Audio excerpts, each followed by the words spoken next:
לחם היית לארץ ענן, מן האדמה פירותייך נותנת. יודע אשר מחולל, מספרה כל נפלאותייך. זורמת היפים ונקת תהילים, זורמת על הים, נוצרת צפנים, פורצת ושקיעה ענה יום וליל, המלכה היכלתי לדורות חלקות לחיים.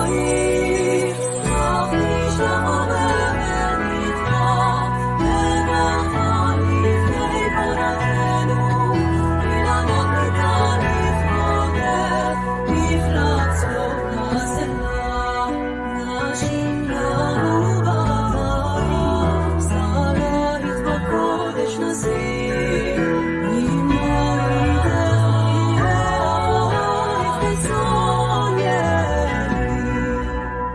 לחם היית לארץ ענן, מן האדמה פירותייך נותנת. יודע אשר מחולל, מספרה כל נפלאותייך.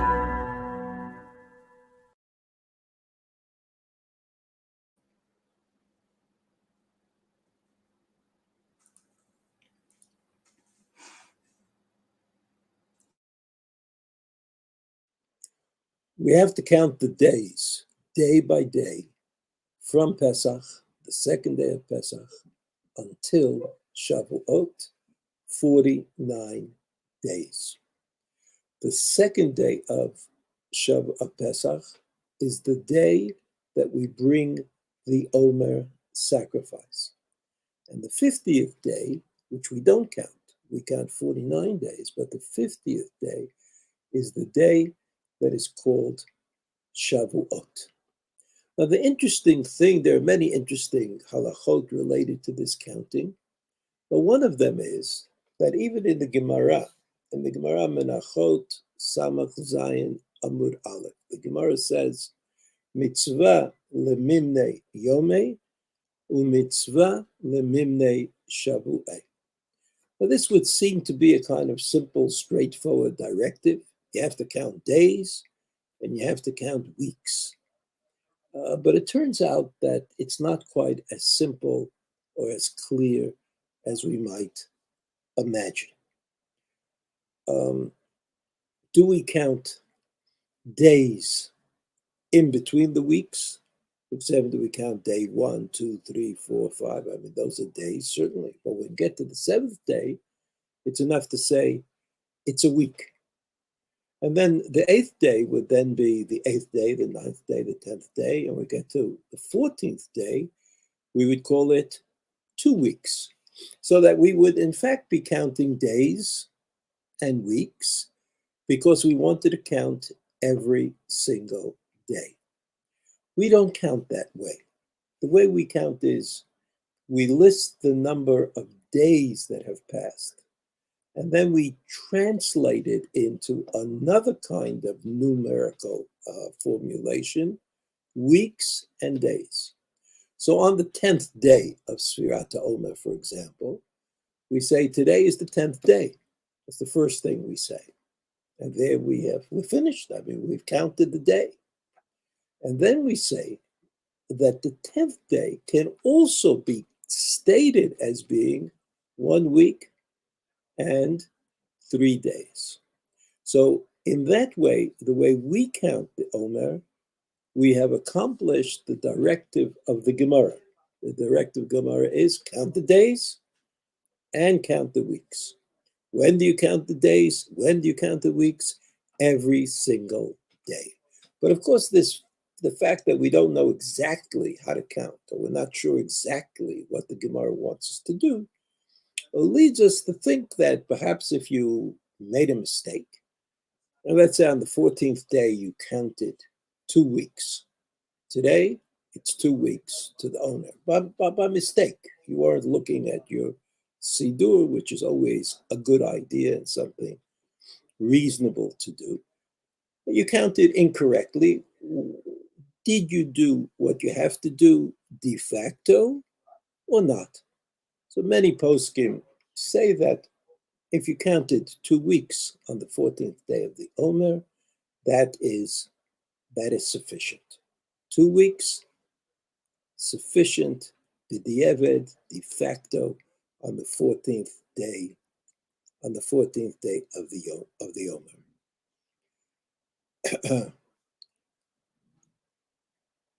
This is important to remember, and in order to avoid making a mistake, our minhag is that we count the Omer in public, usually after we have daven Maariv in shul, and somebody, the Chazan or somebody else, counts the Omer loudly in order that everybody should hear, and then we count the Omer again following his lead. Women or men who are not able to be in shul on that particular day, or women who don't usually go to shul to daven Ma'ariv, have to make sure or should try to count from a text that indicates the proper way to say Sefirat HaOmer lechatchila a priori. These texts exist in endless forms, and we should take the trouble to make sure that he has a text of this kind at home, which keeps you following the daily obligation. Otherwise, every Siddur, as you know, contains the text for Sefirat HaOmer. So, it's kind of milquetoast. I just needed something to fill the air because that was a particularly potent tab, and I was trying to get it for 420, both for the stream and I guess it was mainly for a stream. But yeah, so if anyone right now, it's just let's see. Yeah, I think it's just gray out. No, it's Baron's watching right now. But yeah, if anyone wants to join, I put the link in the chat. Also, Graham, if you're watching, I sent you a message in Discord. I'm not sure if you saw. But let's see.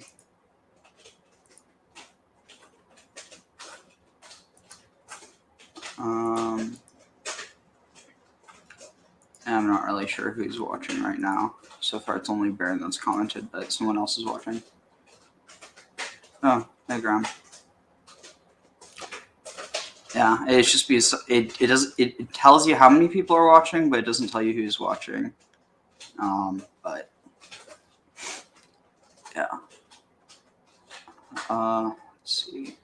What is this? Working on it. No microphone. Don't worry. You'll get one eventually. What's up, Graham? What's up, y'all? I see it, Graham. Slow but sure, the hordes are amassing. I'll jump down. Hey, Graham. How are you? Pretty good, Ariel. How you doing tonight? I'm all right. I mean, I could be better. I'm in a cast. I don't know if you can see this. I put an Omer calendar on my cast. So you have the different astrological symbols. So I just dropped something. One sec. Shoot. So okay, wait. So yeah. So Jupiter for Chesed, Mars for Gevurah. Wait, my coordination's off. Sorry. There was a dot in the middle, but Tiferet for Sun for Tiferet, Venus for Netzach, Mercury for Hod, the Moon for Yesod, and the Earth for Malchut, and then you have a Chet for Chesed, Gimel for Gevurah, Taf for Tiferet, Nun for Netzach, Hey for Hod, Yud for Yesod, and Mem for Malchut. But yeah, school's out and I had a blank canvas, so I was like, well, if no one's going to sign it, I might as well do something with it. But also, I don't know if like people are really going to sign a cast in college. But anyway, so there was interesting. Yeah, here I'm just going to look for it here, and you'll see what I was talking about. So there's an interesting concept of the Sefirat HaOmer that, let's see, where is it? Images. So once I find it, I want you to tell me what this makes you think of. If I can only find it. Yeah, I don't know if I'm going to find it. But basically, actually, maybe clip art. Yeah, I don't know if I'll find it. But basically, it this picture, it was of there were 3 sprigs of wheat, or so kind of like this. But the one on the left was green, the one on the middle was maybe like yellow, and the one on the right was golden. So like, what type of symbolism does that evoke to you? Again, that invokes the traditional Middle Eastern triple goddess with the maiden mother crown, with the unripe, the ripening, and then the fully golden years at the end. Interesting. Okay. I mean, it's definitely a syncretic connection you can make. I mean, like, that's definitely more esoteric, but I mean, that's also the type of thing where you can connect, gold with, yeah, it's like, I don't think you're wrong, but I guess more narrowly. Well, again, that's more about, you can go with the whole cycle of the, agriculture season, the planting, the ripening, and then the harvesting. So yeah, that's kind of more what I'm talking about. So let me see if I can find a good. Yeah, I have. Basically, it's this idea that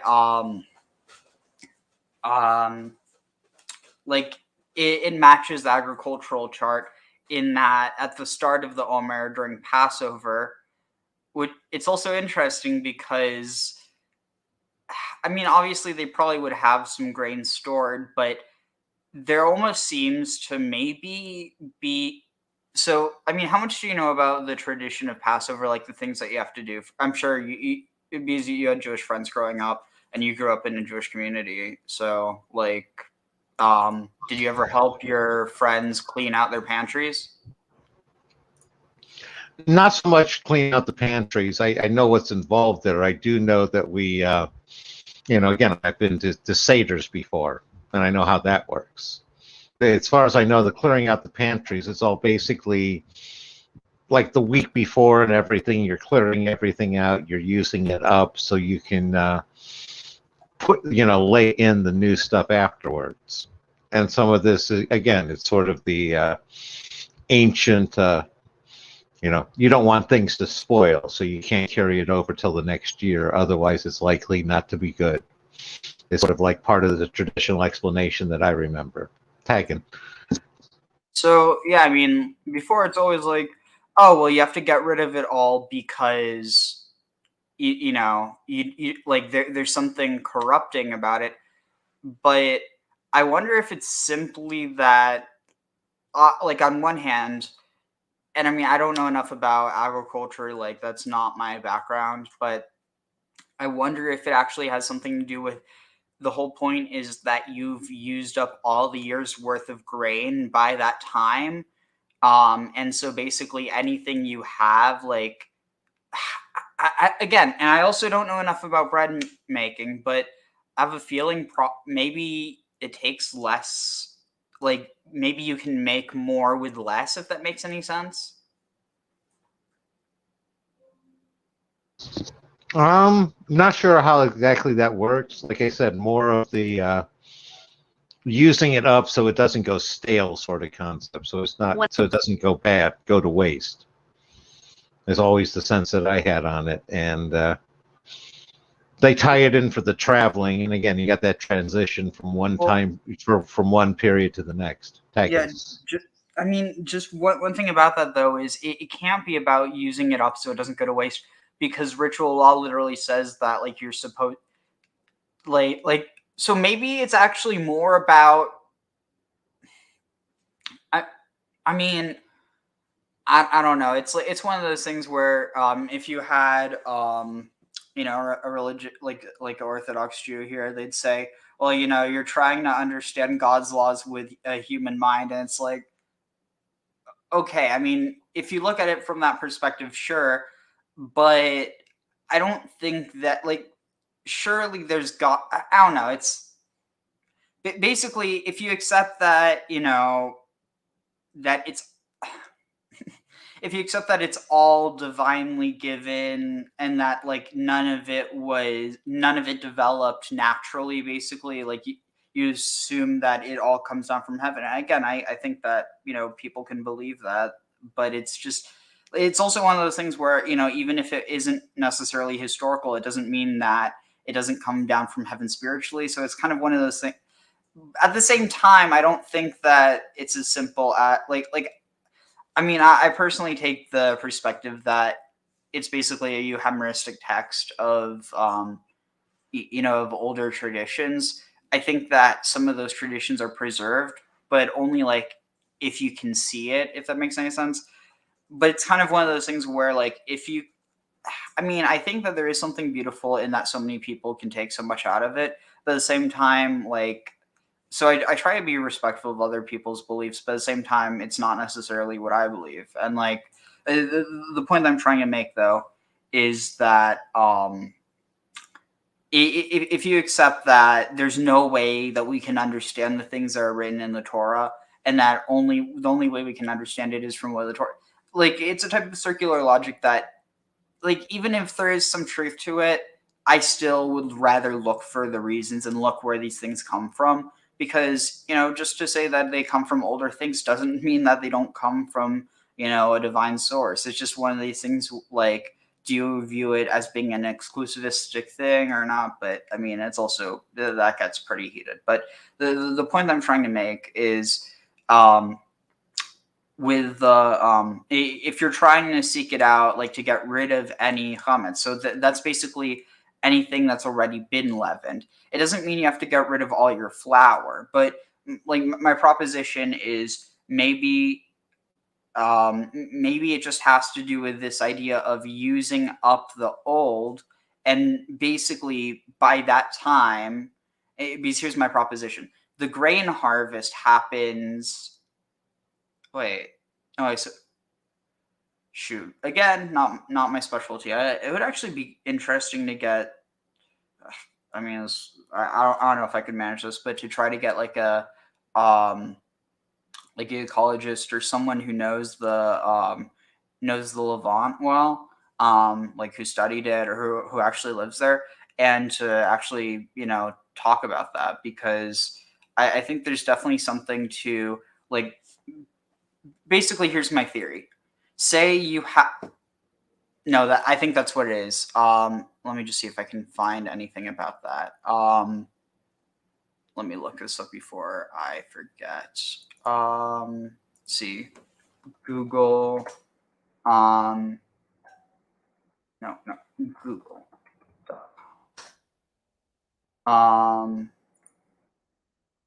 Here, let's see. Bible.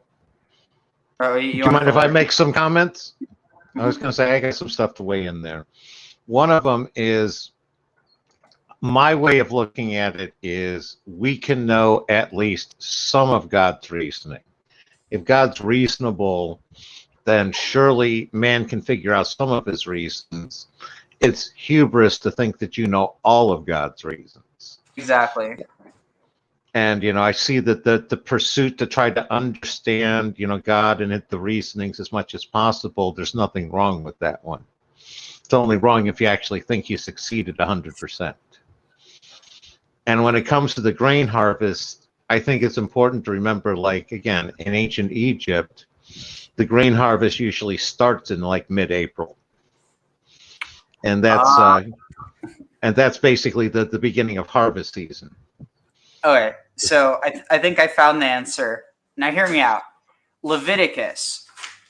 This is a tradition that, if any, is going to be tied with the Passover story. I mean, for multiple reasons, but like you see what I'm saying, right? Yeah, I was going to say there's a certain rationale if you're getting rid of the old stuff in order to bring in the new that you're harvesting. Yeah. Ve'achaltem, and you shall you shall consume Yashan the ancient, or the old, Noshan that has been stored. Is that what it means? No, that has like slept or been slept or stored. I mean, it's like poetic, but basically, you shall consume the old.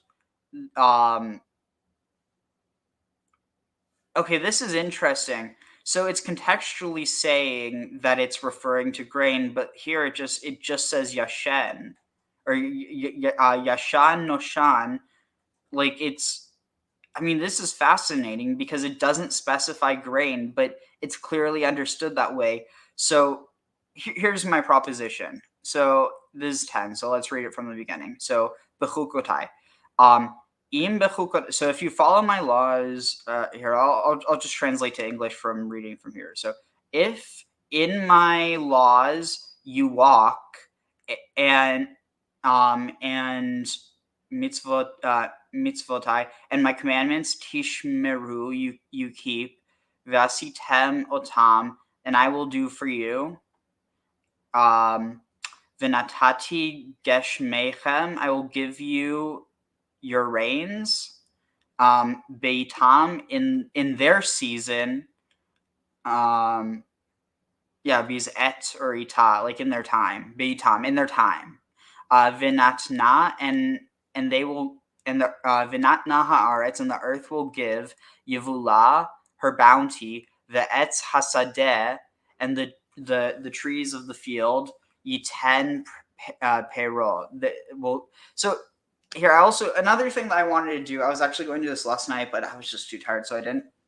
But I do want to make a point to, or make an effort to point out when you have different ancient Near Eastern gods or like cognates with those. So let's see, nothing so far. But then, what was it?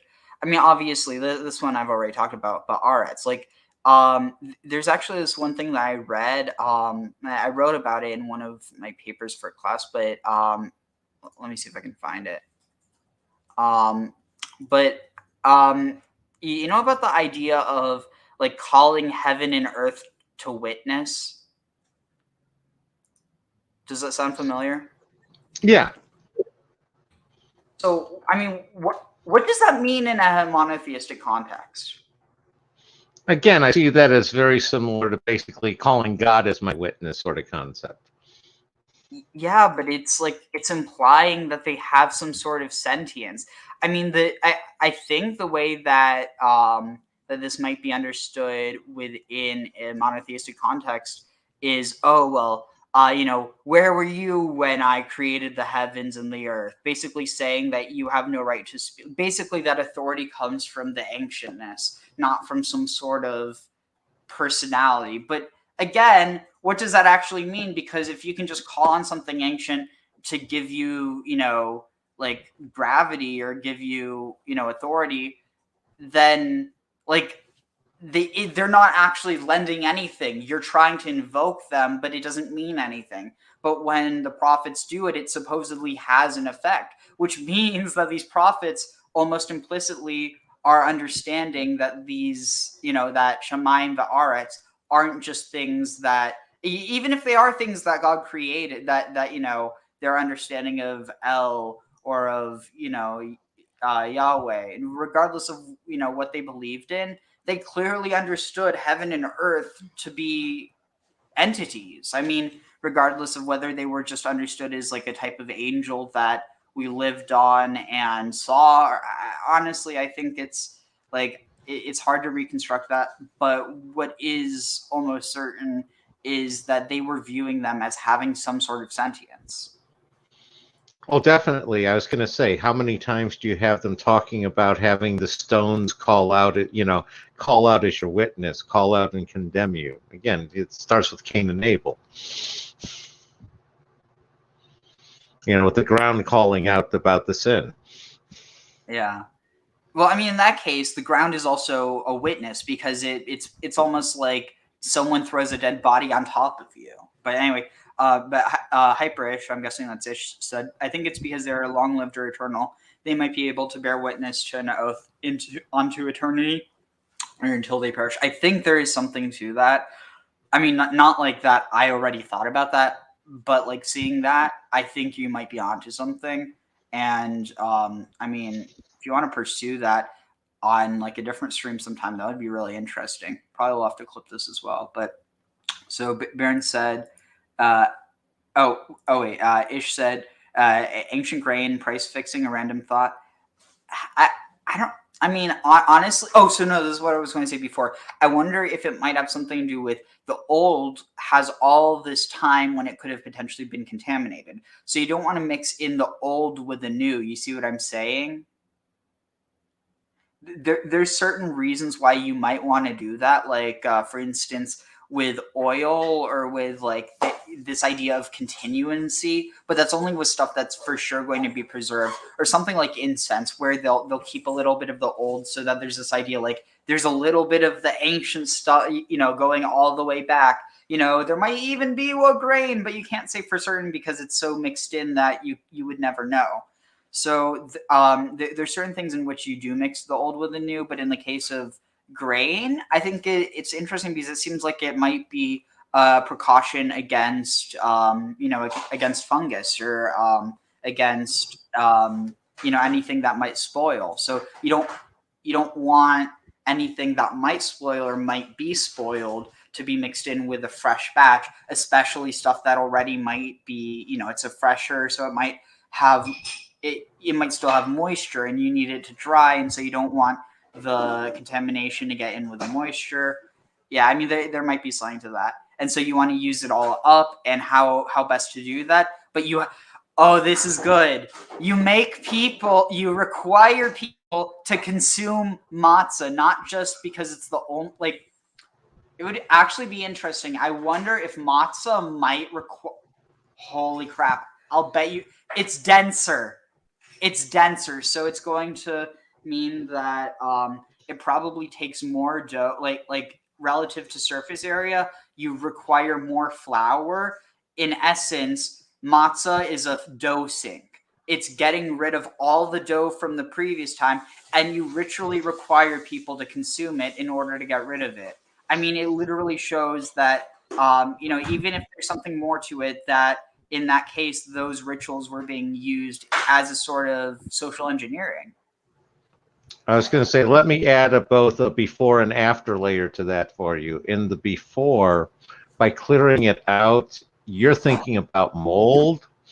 You need to think about other parasites, about like mice and bugs and things like that. And it forces them to clean out the granaries. Yep. Yeah. And if there's mice, you know what else there's going to be? Well, cats, but hopefully, but what else? Hopefully, but no, mice droppings. Oh, yeah. Yeah, I mean, doesn't the FDA allow like how much parts of of animals that can be in something before it's considered contaminated? They have a list like per item, and I try my best not to think about that as I'm eating. So, are you eating right now? No.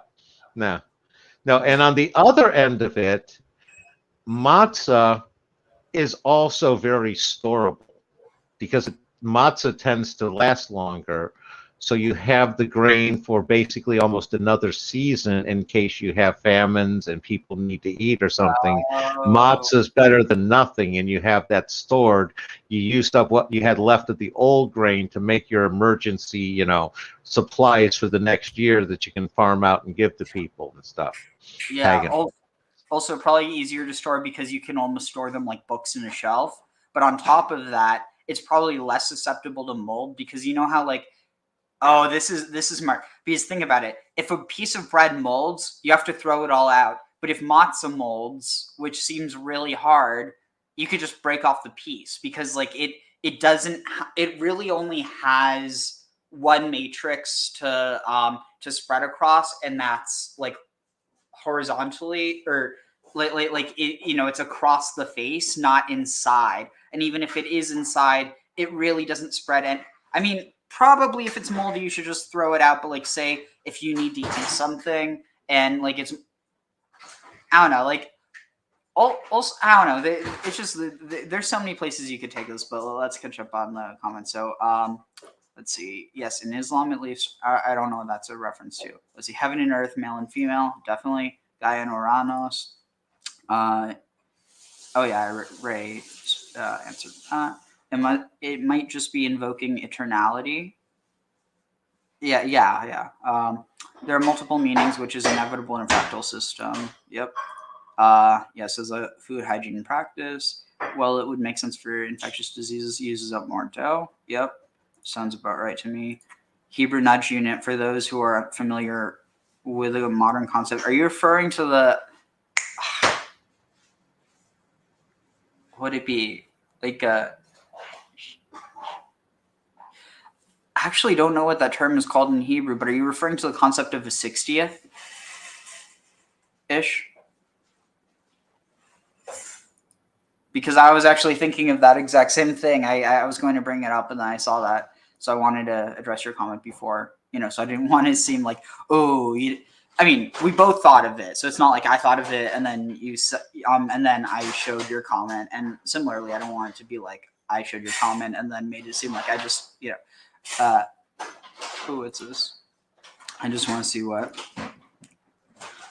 Oh, this is really good. Dang it. I'd watch this live if there weren't so many interesting streams plus this right now. But let me tune in for a second while I try to find the thing. I discuss bad ideas. I believe truth withstands scrutiny on their merits. I endeavor to engage in honest discourse and do not treat someone differently for immutable characteristics. 1 second. And safe space. Deep Drinks podcast conversations can often distress the listeners as a result of the subject matter, mental illness, religious intolerance, homophobia, bigotry, etc. And as a result, viewer discretion is advised. I do my best to give consent, warnings, and label episodes and help viewers decide on which episodes to listen to. So this was really important to me, this last one, because I have a lot of conversations about people who deconvert and deconstruct from their faith. And part of that includes having conversations about what they go through. So I could never have Deep Drinks as like, it's a safe space for the guests, but I could never have Deep Drinks as a safe space for everyone, because people's journeys are different. And if I am interviewing a sexual abuse survivor or something like that, that conversation may be very triggering to some.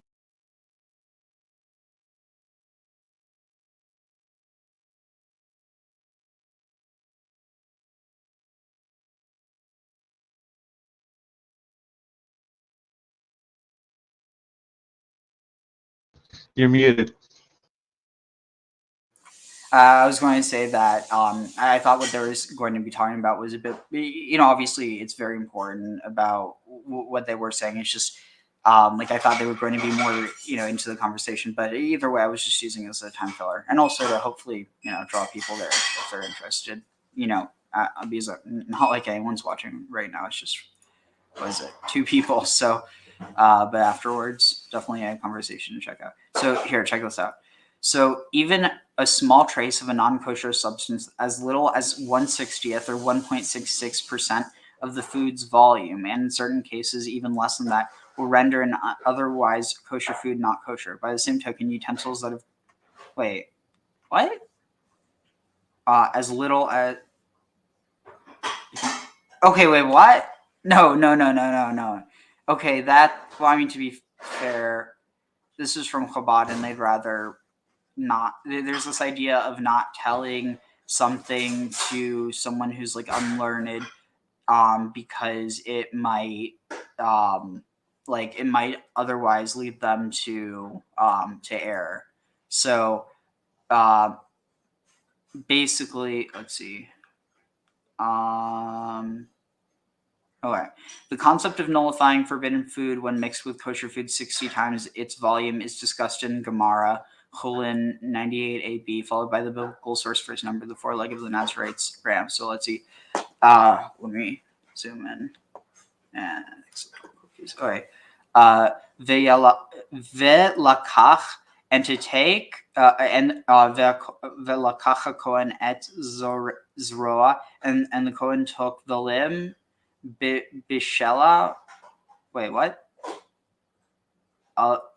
I guess cooked for like min ha'ayal from the ram, the chalat, and finished. And a cake like a challah, chalat matzah, a cake of matzah, a single cake of matzah, min hasa from the basket. Yeah, the urkik.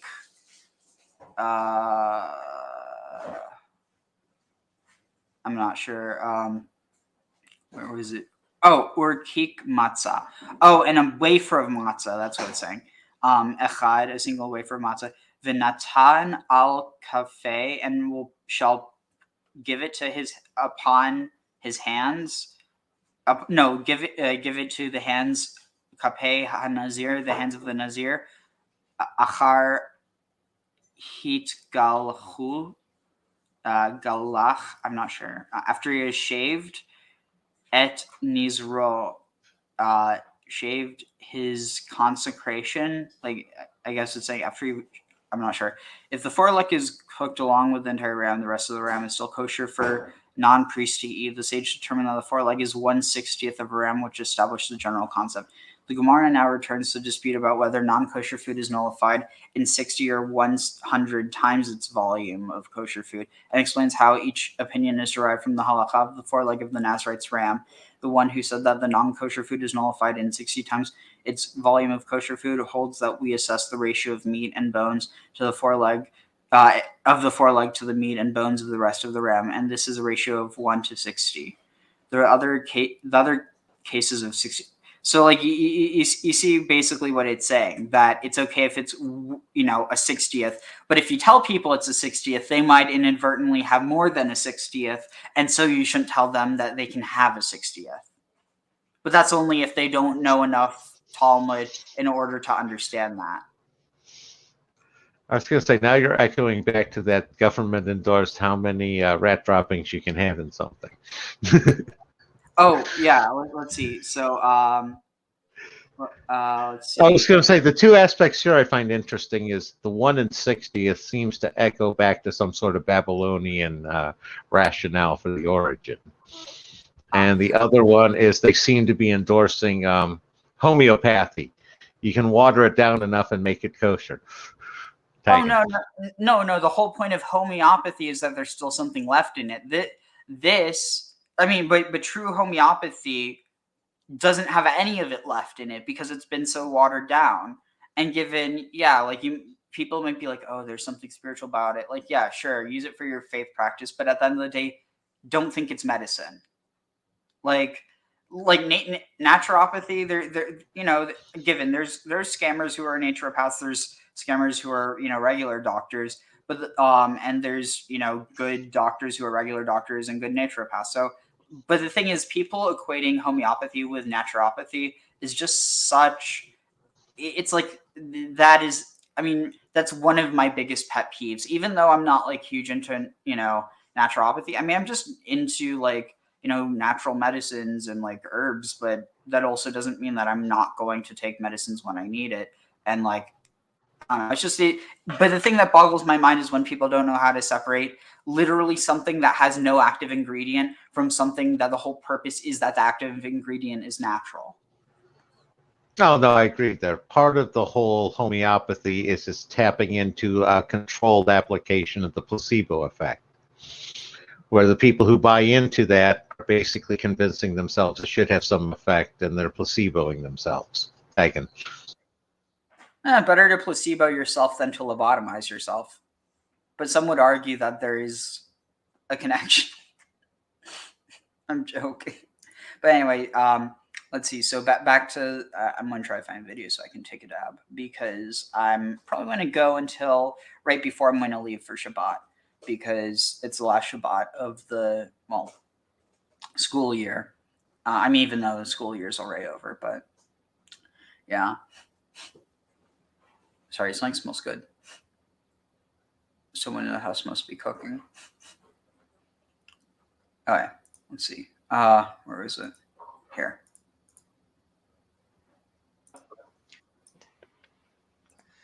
Hello. We are fast approaching the festival of Pesach. I wanted to share an idea with you from Yerushalayim and from Efrat, from Oraita, that represents. So also get this. So I was looking into this.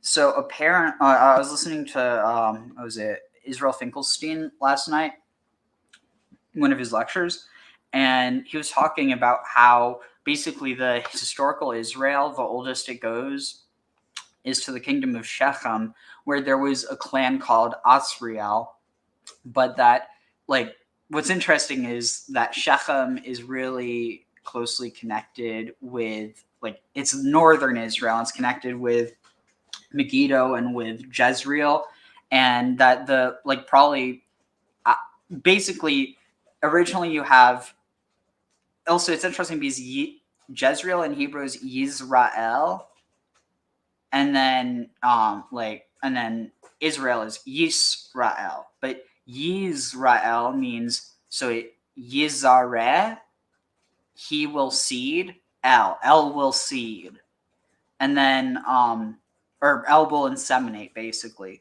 and that fits much more with this idea of the Father God, whereas Yasar means to struggle, and that fits much more with the idea of Yahweh. You see what I'm saying?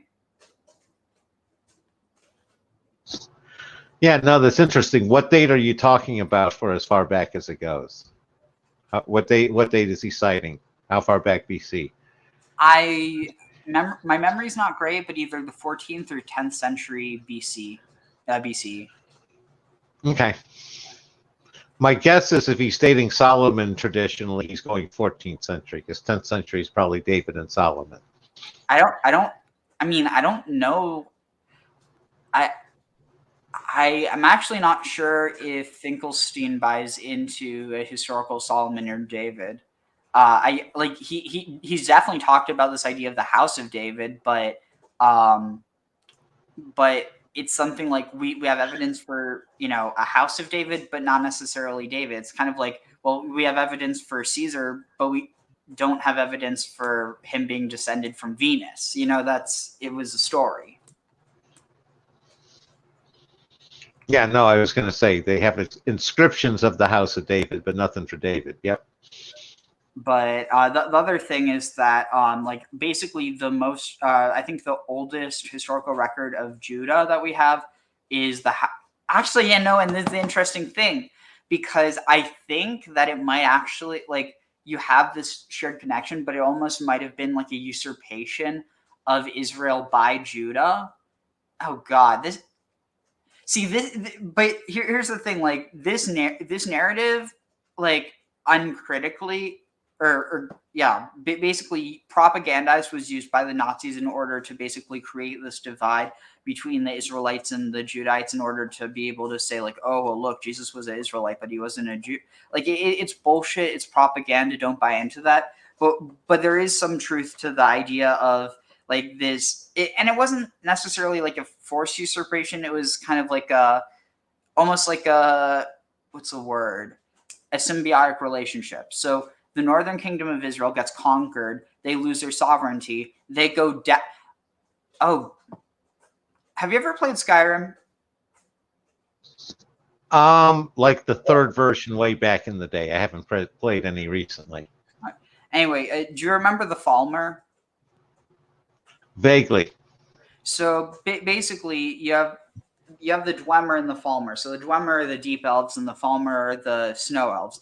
The Falmer basically get hunted to extinction by the Nords, and so they seek refuge with their brothers, or their cousins, the deep elves, the dwarves, the Dwemer. but in exchange for their shelter, the Dwemer like basically genetically blind the Falmer, and so they're unable to see, and they basically become like these gross like cave dwellers. And given I want to be really careful about how people take what I'm saying, but basically it's almost like they lost their power in exchange for a shelter and the ability to continue living, more or less, with obvious adjustments that. And so like I wonder if some ways that's why you have these seemingly pagan or like things that seem polytheistic that are included in the Bible, because they had to be, otherwise it would have angered and created a division that would have split the Jews, basically descendants of the Jews and descendants of the Israelites, because people wanted to feel like their ancestors were still existing within these texts. And so you probably have a fusion between these two. And so it's not necessarily as negative as you have in Skyrim, but at the same time, there definitely is a cultural hegemony that's being done with, oh my God, that's it. And think about it. 3/4 of the kingdom of Judah had become Israelites. These are Israelites from the north who were largely pagan at this time. And then you have the elite of Judah, so a minority of the minority, getting taken off into Babylon. They're probably the ones who are like Yahweh onlyists. And when they come back, they see the Israelites, fully practicing their religion. And so it becomes this like tribalistic thing. And so they're like, well, if you want to be part of, the Jewish people, it's not about Judean or Israelite, but Jewish, about a religion as opposed to a nationality, then you have to follow these precepts. You see what I'm saying? Yeah, I do. I was going to say, I think another place where they might bring some of that out is, again, from the Bible itself, with the whole Jacob versus Esau, with the usurpation, Jacob being Israel usurping something. It's kind of, you can extract that from that part of the Bible if you're trying to. Know what I mean? Yeah. Heck. It's interesting. It's like, it honestly feels like just pulling this out of thin air, but but not like that it's not true, just that it's like, it's amazing how dialogue brings this up. Anyway, here, let's continue a bit. One of the many ideas that Pesach is all about. This coming Sunday night, Jewish households everywhere will begin a frantic search for the last bit of chametz that might remain in the house. The b'dikat chametz. And there's a central ritual that leads us into Pesach. You start to wonder, what's that all about? Why are we looking for chametz on Sunday night, the eve of Pesach, when we've been going nuts for 2 or 3 weeks now, getting rid of all the chametz in the house? There isn't any chametz left. In fact, most Jewish families will find 10 pieces of bread to place around the house in order to be sure that there's chametz to find. So the whole ritual seems somewhat silly. If you look, in fact, at the prohibition against eating chametz on Pesach, it seems that we go a little overboard. First of all, from a biblical perspective, there is no other prohibited substance that we are so stringent about. Not only are we not allowed to eat chametz, but Torah tells us, Bali Yirah, Bali Matzeh, you're not allowed to have chametz, hence we have boxes for things and containers for everything. Whereas in the ancient world, maybe you would just put food on the shelf, and you would only buy enough that you needed to eat, because the market was so close that it wasn't like, oh, I have to go to the market today. It's like, oh, I'm going out and then I'm going to go to the market and get, like, basically because you didn't have fridges to keep food cold unless you were super wealthy and you had like one of those it's like I forget how it's constructed, but basically using wind and insulation, they're able to actually create basically freezers or refrigerators without ice, or where they use ice, but then it's like the ice will keep for like a year. It's insane, but that's what they did. It given you had to be a king in order to get that. But the point being is, you had to eat food quickly, and you probably kept food close together, which means if it was spoiled, it would spread quickly, which means that's why you have to clean out everything. and why it's not. Because think about it, nowadays, you might have a crumb, so what? It's not going to touch anything you're going to eat if you have things in containers and they're kept separate. But that's not the world of the ancients. I was going to say, to be fair here, they did discover technology that was much more common for, basically refrigeration, and that's the idea of two pots inside each other with wet sand in between, where they use the evaporation of the sand in order to cool the pot, cool the container of the pot. So you keep a very thin pot on the inside, and you keep that sand wet, and you can basically maintain it around 40 degrees or so, even in like the middle of the Sahara. Yeah, no, they discovered that technology, I want to say maybe about 10 years ago. Fascinating stuff. Pagan. Wait, what do you mean they discovered it 10 years ago, or they rediscovered it? Rediscovered it, that because they had stopped using it, with the more modern techniques. They've discovered, the pots and figured out how they fit together and all. Interesting. So, let's see. 1 moment. Shoot, where is it? Here. We sell it or get rid of it. You're not allowed to be in the presence of chametz, see your chametz. Why are we so strict about chametz? And of course, the rabbis only add on to this, one of those rituals being the prohibition against having chametz to such a degree that we search out every last nook and cranny. What is chametz all about? Now, you might think that chametz representative of an idea, arrogance, the expanding of the soul and other things that one tries to avoid. But in fact, that would presume that chametz inherently is some sort of a negative issue, except that the rest of the year, chametz is great. In fact, on Shabbat, you're supposed to take 2 whole loaves of chametz and use them for Shabbat. 7 weeks after Pesach, we're going to have a central sacrifice called the Shtei Alechem, which is 2 whole loaves of bread that form the central ritual in the temple, in the Beit HaMikdash, for Shavuot. So chametz is great. So if chametz is great, how does it become so bad? And if it's so bad, how does it become so great again? So if you ask any 5-year-old, he'll tell you that the reason we don't eat chametz on Pesach is because when the Jews got out of Egypt, the dough didn't have time to rise, right? And that's true. You know it's true, and I know it's true. And if you look in the Torah, in Perek Yudbet, in the 12th chapter of Exodus, in Shemot, you'll see that it says, Terem batzek hamalu, they didn't have time, lo yachlu litma'ameh, they couldn't wait anymore to get out of Egypt. So the Torah tells us it's true, except if you take a good look at that, it doesn't seem to make a lot of sense. If Hashem has a year to visit 10 plagues on the Egyptians, if he can split the sea, if he can talk to the Jewish people and all sorts of other miracles, why can't he allow enough time for us to bake bread? Clearly, we were meant to get out in the last minute. In fact, the Zohar suggests that the Jews had sunk to the lowest possible level of impurity they could possibly have reached, such that if they would have stayed in Egypt any longer, they would never have gotten out.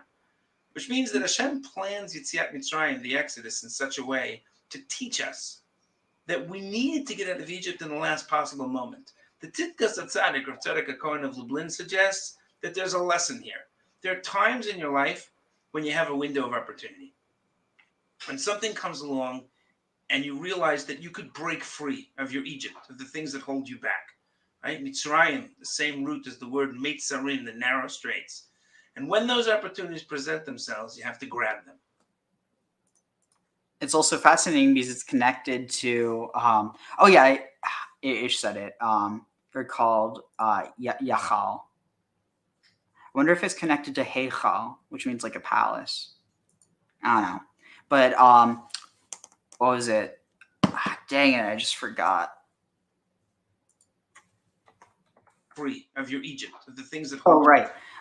That Mitzrayim connected to Mitzor, or the brother of Siddiq, who is also Set and Proliel.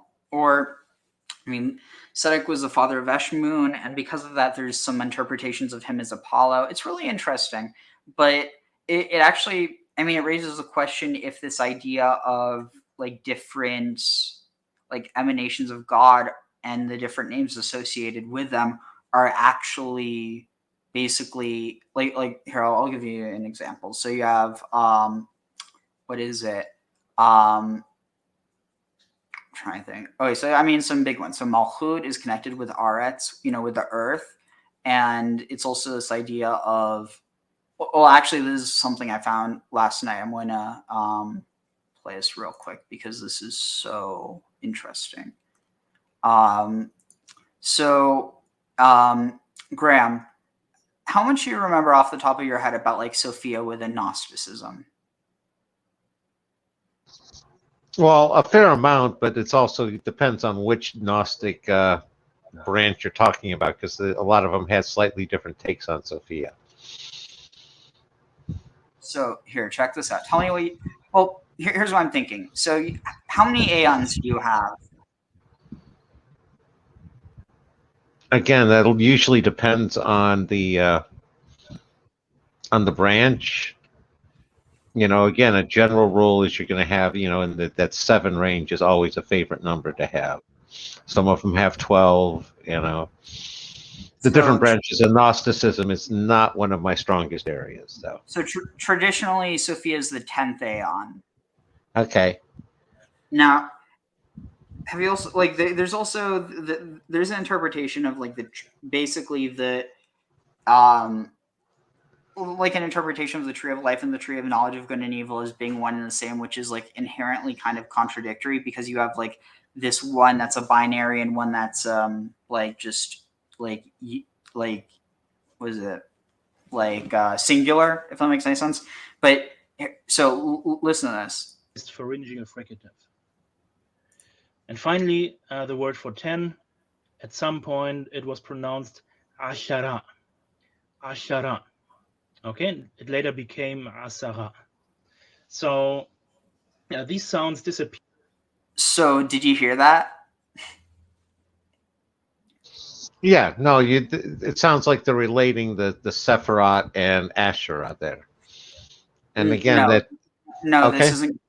Well, I mean, like, yes, but not directly. So you have, like, well, so for one, you have Aseret Hadibrot or Asheret Hadibrot, and then this is also not spelled with an aleph. This is with an ayin, but the fact that it sounds similar, that within like mystical understanding that it means something.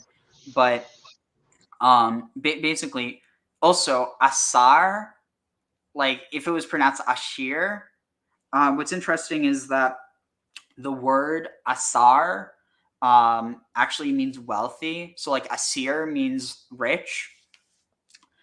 And basically what it means is it's probably derived from this idea of being able to give away 1/10 of your wealth and it not being a big deal, because the word tithe in Hebrew is ma'asar, like from 10. It literally means from 10, which is almost directly what 1/10 is.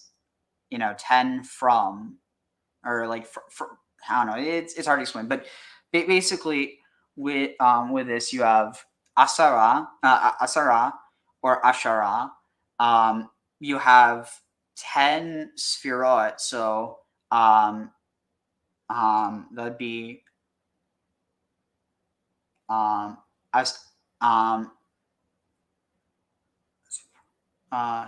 it would be Aseret HaSifrot or Aseret HaSfirot, or Asheret HaSfirot.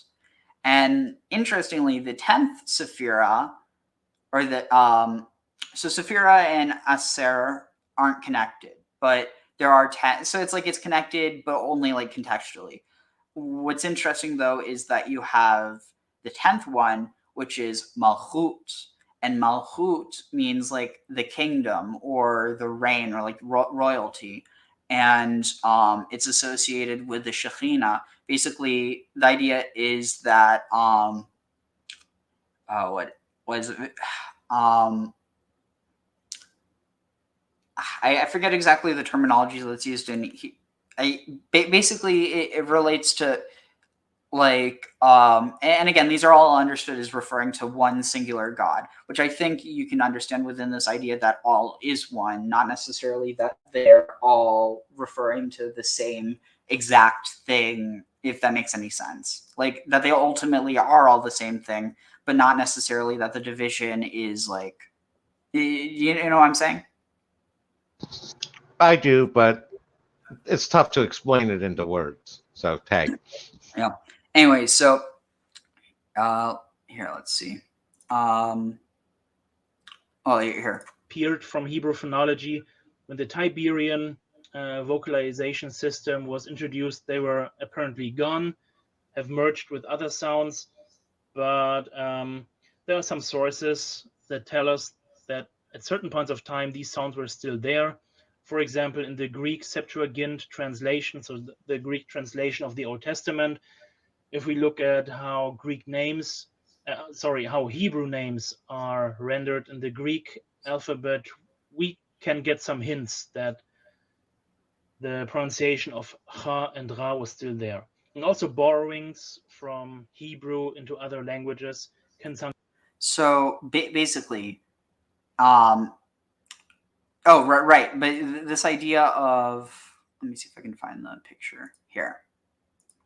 So here, within my, like, also, after talking with Wahid Azal, I really do agree that Bina and Chokhmah should be changed because basically, I mean, it's interesting because probably the way that most people would see it is here you have male or masculine, feminine, feminine, masculine, masculine, feminine.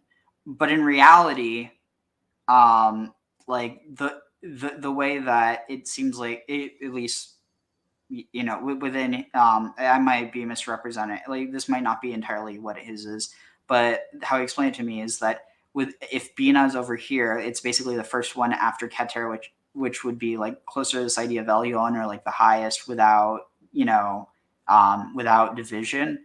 Then basically it's this idea of, I mean, within all these traditions of like the androgynous being, it's the mother father, not like almost all. I mean, I obviously there's probably one where it's father mother, but at least in the Gnostic tradition, it's the mother father.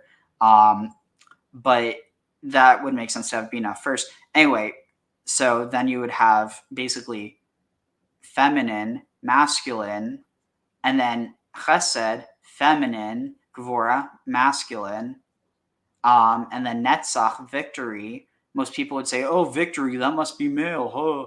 And Hod, surrender, must be. Again, it's one of these things where it's not necessarily this idea of, male and female, but just masculine and feminine. And again, not necessarily this idea of men and women, but that it's almost this idea of, I mean, it's hard to explain. Like it's not Hod. It doesn't mean surrender. It's more like Hod. It's the same root as Hoda or Toda, which means thanks. It's like to give thanks. Basically it means to acknowledge, to be grateful. And in a sense, there is a sort of surrender to being grateful. You're surrendering and you're admitting that you're not responsible for everything. But it also doesn't mean you're saying that you're nothing, if that makes any sense. No, it does. I was going to say part of the issue I have there is it makes sense for either all the male on one side and all the female on the other side, or some sort of alternating pattern. Yeah. And so this one has the top two on the left being male, the top two on the right being female, but then they flop on the bottom. And again, there may be a reason for that one that we haven't gotten into, but that just seems to throw off the polarity and symmetry from an overall structure sense. Tagging. Well, so Bina traditionally is understood as, I mean, so I'm just arguing that Bina should be over here and Chokhmah over here. But no, so this is feminine, masculine, feminine, masculine, masculine. And then this is masculine, feminine, feminine. I've trouble with the concept of wisdom being masculine because wisdom is always Sophia, and that tends to be the feminine. But again, like these ideas, Chokhmah and like there's a reason that the counting of the Sefirah doesn't include them. It's because they're above human understanding. It's something that can only be gleaned, which is part of the reason why they're not exactly like one or the other. It's basically it's this idea of like there's a supernal triad. Basically this is where the Christians got the idea of the Father, the Son, and the Holy Spirit. So Chokhmah is associated with Logos, Bina is associated with the Holy Spirit.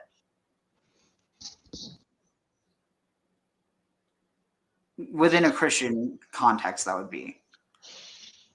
Yeah, I was going to say I'd have to see how they work it out. It just doesn't seem to mesh properly with my intuitive take on it. So, again, I suspend judgment until I know more. Oh, actually, I'm wrong. Sorry. No, it'd be Father, Son, and Holy Spirit. But it would traditionally be more like, trying to think how would it be. No, it'd be more like Father, Son, Holy Spirit. Like, well, I mean, that's why I said before, but like, imagine it like tilted on its side. So this would be at the top, this would be on the right, and this would be on the left. Or wait, no, wait. Sorry, I don't know enough about Christian imagery to be able to really speak on that. But the point is, you have basically Chokhmah, it's understood as like a paternal wisdom, and Bina is like wisdom and understanding. They're two sides of the same coin. They're literally like they're related to each other. One is the other. Like, and they're both used to refer to the what is it? To the Shekhinah. So within that context, it's like it's hard to explain. I mean, it's almost like one is honestly, I don't know. I kind of want to get to other things though. But yeah. So what was I saying before? But yeah, I mean, the way that I would probably see it would be like within this context, you would have like I mean, it's also tricky because if you put Elyon here, you couldn't put Elyon here. But it's almost like you have. Actually, that's probably what it's like. You have Elyon. Oh, that's why I was thinking of it the other way. So you have Elyon here. If Bina's here, Bina would be associated with Beirut or Berit, or like Bereit, which is connected with Bereshit, or like Genesis, basically the goddess of creation. So you'd have Elyon giving birth to, or alternatively, Bereit giving birth to Elyon, but like Elyon, just kind of this idea of above and below. Then she gives birth to El over here. Then you have Tzedek. What is it? Gvora would be something like. I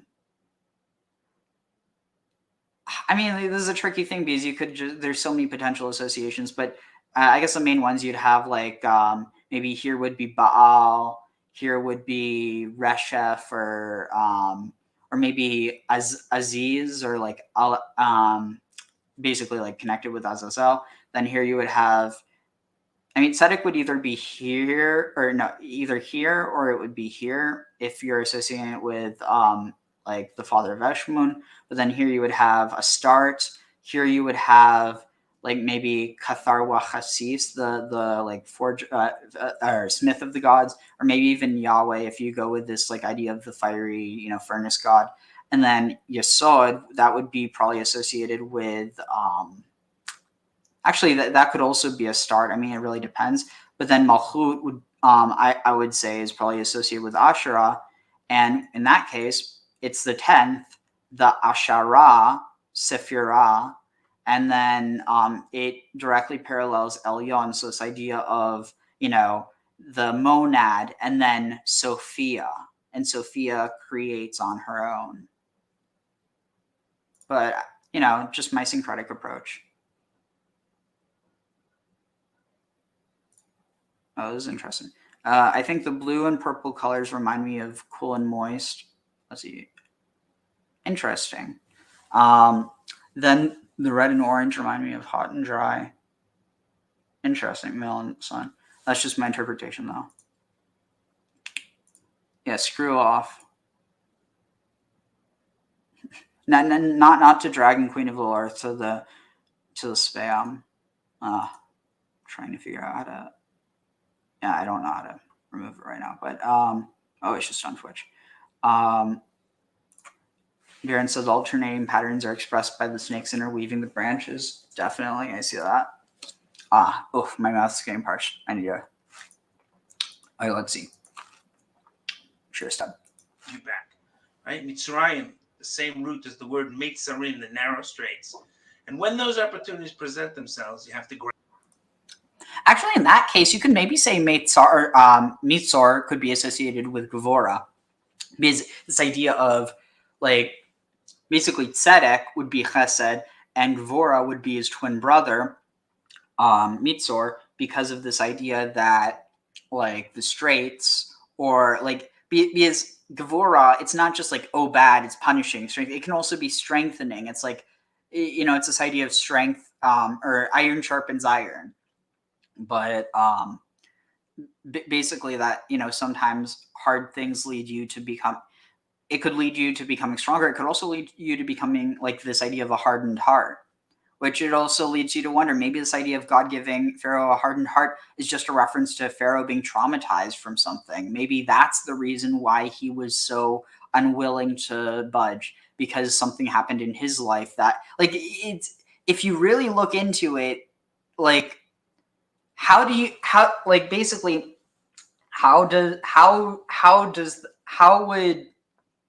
I mean, on one hand, you could view it, I mean, I think this is, on one hand, how someone like, which I definitely see why he would view it this way, but also why someone like, a religious Jew would view it like, oh, no, like God, the God of Israel, hardened Pharaoh's heart so that he could make a show of force. Like, why is that righteous?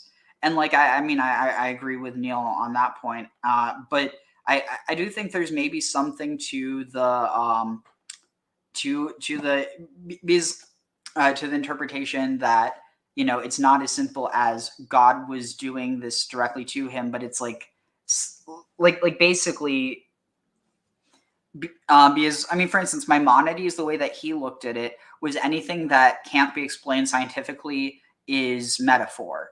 And I think on some level that's true, but given there are like, it doesn't mean that everything that can be explained, scientifically is therefore literal. I like that's not what I would take. But his dreams made him paranoid. The Pharaoh. Maybe, but actually, yeah, I could see that, like some sort of like post-traumatic stress from a dream, almost like someone having a bad trip. I was going to say, my take on that one, where as a child, when I was reading it, yeah, Pharaoh was basically a jerk up until the plague started, but it seemed like each time Pharaoh wanted to do the right thing, and then God hardened his heart, and it was always like, wait a second, Pharaoh's trying to do the right thing, God's stepping in and preventing him. And I always, just, even as a kid, sat there and said, I had a hard time, blaming Pharaoh during the plagues. Before that, he's got all sorts of things to be blamed for, though. Tagging. Interesting. Yeah, I definitely see what you're talking about. Grab them, because they don't last. And if you don't grab them when they come along, you lose them. And so therefore, not eating chametz on Pesach represents the idea that sometimes we have to let go. We have to be willing to grab the opportunity. Oh, shoot. Grab the opportunity to get out of Egypt. That's what matzah represents. The difference between chametz and matzah is a moment. And if the moment passes, if you look at a piece of matzah that's baked 19 minutes instead of 18 minutes, looks exactly the same, but it's all the difference in the world. And so chametz and matzah teaches you the value of the given moment. From Yerushalayim and Yeshivat Oraita, I hope this Pesach will see all of us find those moments, grab those moments, and we look forward to sharing such moments in the coming year. I do want to reach out to the alumni and tell you we miss you, we love you, we're looking forward to seeing you. I hope you'll join us, Bezrat Hashem, in New York for the annual Memorial Day retreat in camp just outside of Nyack, New York, just outside of New York. Look forward to seeing you. Wish you. All right, let's see. All right, let's see. This should be good.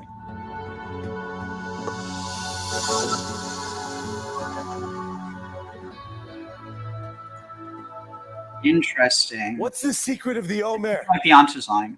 I didn't choose that title, but I will tell you what the secret of the Omer is.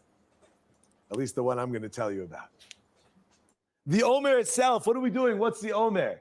What is Sefirat HaOmer? The Chinuch comes along and he tells us. The Sefer HaChinuch explains. Everyone knows the Sefer HaChinuch, the book of education, written by, excellent, anonymous. And the Sefirat HaChinuch, 13th century, tells us about Yehuda. Okay, debatable, not so clear.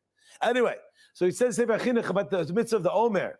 I have to give a shout out, B'Shem Omer, my good friend E.T.L. Goldwicht. I was speaking with him today. He shared with me his beautiful idea that I want to share with you right now. What is the Omer? What are we doing? It's when anybody has something which they love or they're excited about, so they count. They count. But the counting that people that are excited about usually is a count down, not a count up. And that's a classic question. So why are we counting up? Today's the first day of the Omer, second day, third day. It should be 50, 49. You ask a Kala, when are you getting married? When are you getting married? 1 month, 34 days, and well, that'd be 2 months and 4 days. Good. 2 months, 4 days, 65 minutes. That's another hour. 2 months, you got there. 12 seconds, 11 seconds, 10 seconds, 9 seconds. You ask a man, when are you getting married? I don't know. You see the excitement. It's beautiful. Okay. But there's a countdown. There's a countdown. And when it comes to marriage, it's the final countdown. Anyway, but there's a countdown. But there's a countdown. And this countdown, so why are we counting up? What's going on? So what's the Omer? What is the Omer? What is the Omer? We're saying seriously, Omer. Omer is a measurement. There's another time in the Torah we find Omer. That's found by what? By the mun. Omer le Golgolis. It's got to be a certain measurement. The mun. The manna that felleth from heaveneth. When the manna fell down from the heaven, when that manna fell, others known as the mun, this is an Omer le Golgolis. What was this? What's the shaykhs? What's the connection? And the question the Gemara asks already is, so why is it that Hashem, by the mun, why did he give the mun every day? Why not like a month's supply or 2 months supply? Now, I don't know people's backgrounds here, so forgive me. I'm not being facetious. In all seriousness now, was that the right word again? No? Okay. I don't want to, God forbid, bring up memories that people have had in their lives if it's something which was negative of sorts. I'm going to speculate, and if I'm wrong, I'm wrong. I'm going to hope I'm right. I hope I'm right that most of us in this room, or at least many of us in this room, grew up in a home which was either somewhat well-to-do or at least got by. Perhaps there's some that didn't. And for those who didn't, you'll understand a lot more than I will. Thank God I was very, very lucky with how I was raised in terms of there was always food. It was never like, God forbid, wake up and it's empty. But what about when a person wakes up and they look in their home and there is nothing there? There's absolutely nothing there. That's very difficult. How do you live with that? How do you function? But nothing's there. It's very, very hard. And then you wake up the next morning and you hear a knock on the door and you're like, kids, the old knock and run game. And you open up the door and there's nobody there, but there's food there. And there's enough food exactly for your family for that day. This is not a chiddush. This is just perhaps a perspective that I think when we learn about the mun, or anytime we talk about the Torah, we don't really think about what it was. No food, nothing. Zero, or in Espanol, cero, or you say nada, not to be confused with nada, which means to swim, same word, but nada, which means zero, nothing, empty. Finalizamos, eso es todo terminado. We're talking about no comer, nothing in there. You open it up and there's the food. Wow, unbelievable, amazing. Next day. No more food. You open the door. Kids, knocking again. Open the door. There it is again. You're like, God, please stop these games. Give me a month's supply. And God's like, I'm going to give you every day. You see, because when does a person count up? You count up when there's growth. When a person is growing. It's been, again, God forbid, but unfortunately, or this part is the fortunate part, where people come and say, I've been clean for 8 years now, or even 8 weeks, or even 8 days.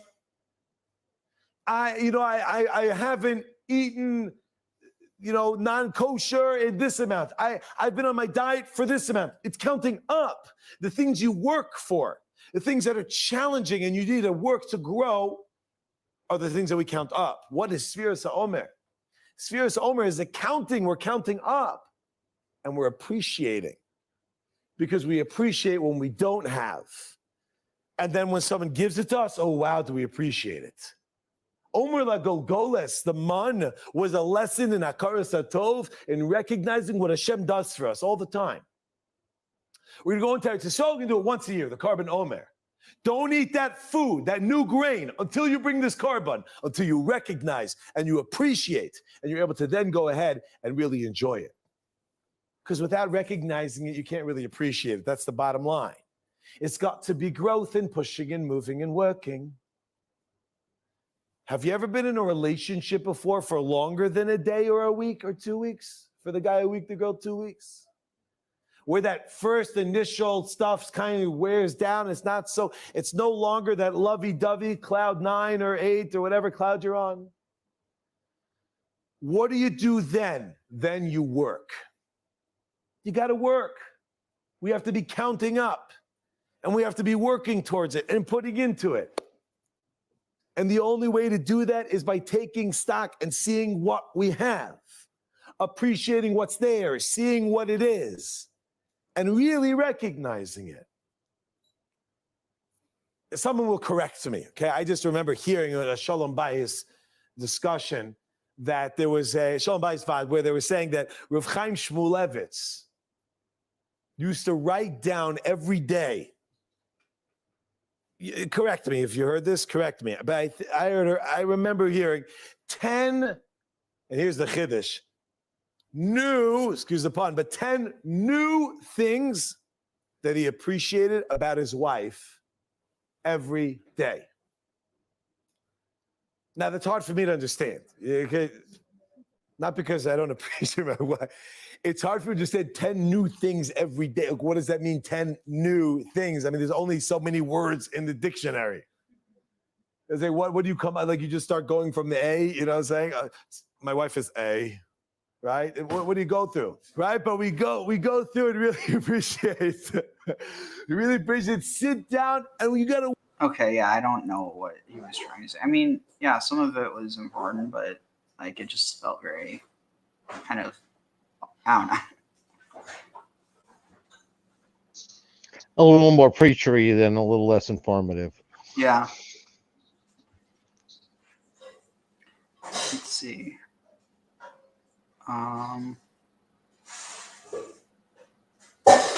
This might be good. Pesach and Shavuot, we count the Omer. I'm just curious why it's called Sefirat HaOmer. Why don't we count like Matan Torah, like 1 day to Matan Torah, 2 days to Matan Torah? What does the Omer mean?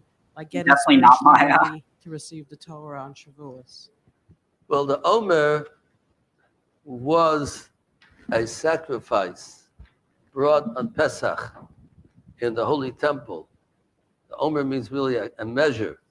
It was a measure of barley that the winter season, which is called the rainy season in Israel, is finishing, the rainy season, and now the crops are starting to grow.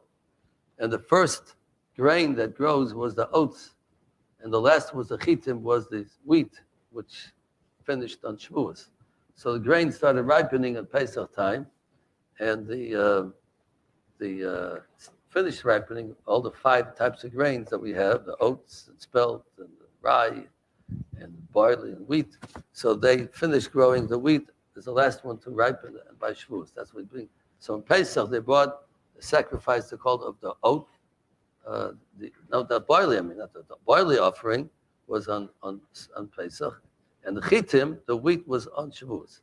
So the law is that you're not allowed to eat from the new crop of grain until that sacrifice of Pesach is brought. In other words, if they cut wheat or early wheat or the soybean, barley, whatever grain, the 5 grains that grew, they were not allowed to partake and eat from it until they brought this particular sacrifice of oats, of barley, on the second day of Pesach. And once they brought that, so then it was permitted for them to eat the grains from then on. Like today also we have, if you see in the bakeries, if you go to the Jewish bakeries that are very, very kosher, you'll see it says Yoshon.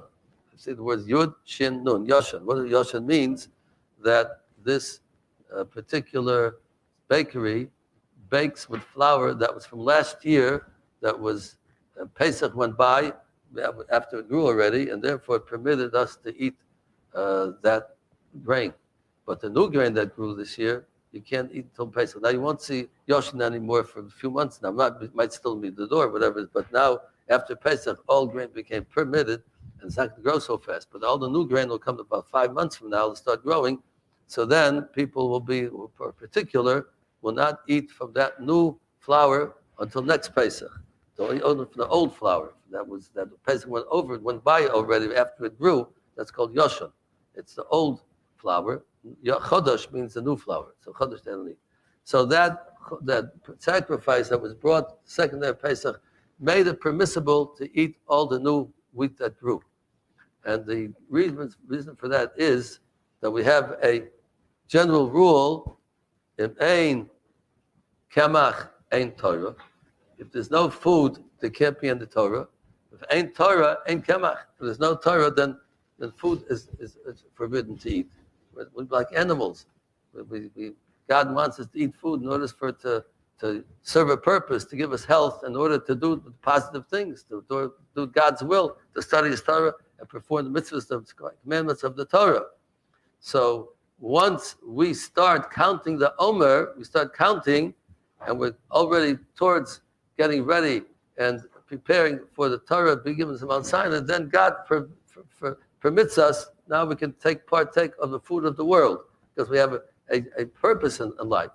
We have a purpose in life of God's Torah, to study it and learn it. So once we're on our way, we started counting the days, so therefore it's permitted for us now to eat the food in the world that God gave us. That's what we count the Omer, that was showing that the counting that we're doing is towards the Torah is what permits us to partake in the food of the world. We have a purpose in life, a future that we have to live for. So therefore we counted to the Omer, we're counting towards Torah, and therefore it permitted us to eat the food on this Omer. We start counting the Omer at that time because it's connected to the Torah that's given later. The Torah that's given later permits us to eat the food that we're eating from then on. That's why we counted the Omer, not to. Well, it's a great thought to think about. Yes, we're not. So what are your thoughts on that? That's kind of interesting. In Torah in Kemach in Torah. Well, it's sort of like the all and none. It's like you can't have the Torah without having the basis for the Torah. And, then the Torah is dictating its own basis. It's sort of that whole self-creating concept. That was sort of what I was getting. He was trying to express there. It's almost like you can't eat without defecating, and you can't defecate without eating. Exactly. I mean, I know that sounds really offensive, but I just mean is idea of like one is gold, the other is lead. This idea of like the good and the bad. Well, then it gets converted again in the process where, again, that's put out as fertilizer. You grow your plant or your animals, and then you have food again. Yeah. But yeah, I mean, because obviously bread isn't crap, but the idea that we have to eat in order to survive is. Can't go. Do this. Okay, clear out stuck poop fast. I'm Fiber sorry, helps you but poop, right? Question. That was eerily connected. Synchronicity, anybody? Holy crap. That came in. Holy crap, I didn't even mean it like that. God, why is it all gotta be so connected? Why do people eat dairy on Shavuot? Why we eat dairy on Shavuos, blintzes and cheesecake, all the good stuff. Do the Sefirah also eat dairy on the Sefirah? Also on Shavuos. So it goes back a minute, but it's It's not an obligation. It's just it's a tradition to eat. It doesn't say any place in the Torah or the Talmud to eat dairy on Shavuos, but it's a tradition going way back many generations. So the answer, simple answer, is because when the Jews received the Torah on Mount Sinai, they got all kinds of laws about food, and all the dishes were treif. Till then, they were eating all kinds of foods that are forbidden. Now you can't eat this, you can't eat that. So to prepare, it's much easier to prepare a dairy, make a little cheese and milk and whatever this. When it comes to meat, you have to cook it, you need pots, and you have to have the right kind of vessels to prepare a meat meal. So therefore, they weren't ready for that after the Torah was given. So they ate dairy until they're able to make all the dishes kosher. It takes, you have to boil them up and clean them out, and you have to wait 24 hours, and all kinds of laws that have to do with making our kitchen kosher. So therefore, they had to resort to dairy, just milk the cow, take some milk and some fast food, and be able to eat it without cooking, without kashering any dishes. That's the most simple what the commentaries tell us why we eat dairy. Yeah, that wasn't really what I was trying to get either, but let's see if I can find it. Wait, was this? Oh, this might be good. There's another custom I wanted to talk about. It may seem like a little irrelevant custom, but I actually find it sort of beautiful, and I wanted to share it with you. And by the way, I always find it remarkable how many lactose intolerant Ashkenazic people take seriously the custom to eat dairy on Shavuot. Have you heard of this? I mean, there's a lot of programs throughout synagogues throughout the world, and there's not one program you're going to. By the way, that probably has to do with the genetic bottleneck that happened as a result of genocide. Like, basically, at one point, after the Crusades, most of Europe's Jewish population was killed by crusaders. I mean, or by local populations who, like, they kind of got caught up in the fervor. And so there was, I forget, something like, I think only like 300 Jewish ancestors that modern Ashkenazi Jews can trace their ancestry to. And it has to do with the fact that they were the only ones left in Europe. And so they that basically this previous member of an entire community ended up becoming an entirely new founder race. And it's the reason why there's a lot more like genetic predispositions to, like, certain diseases within the Ashkenazi community. Oh, interesting.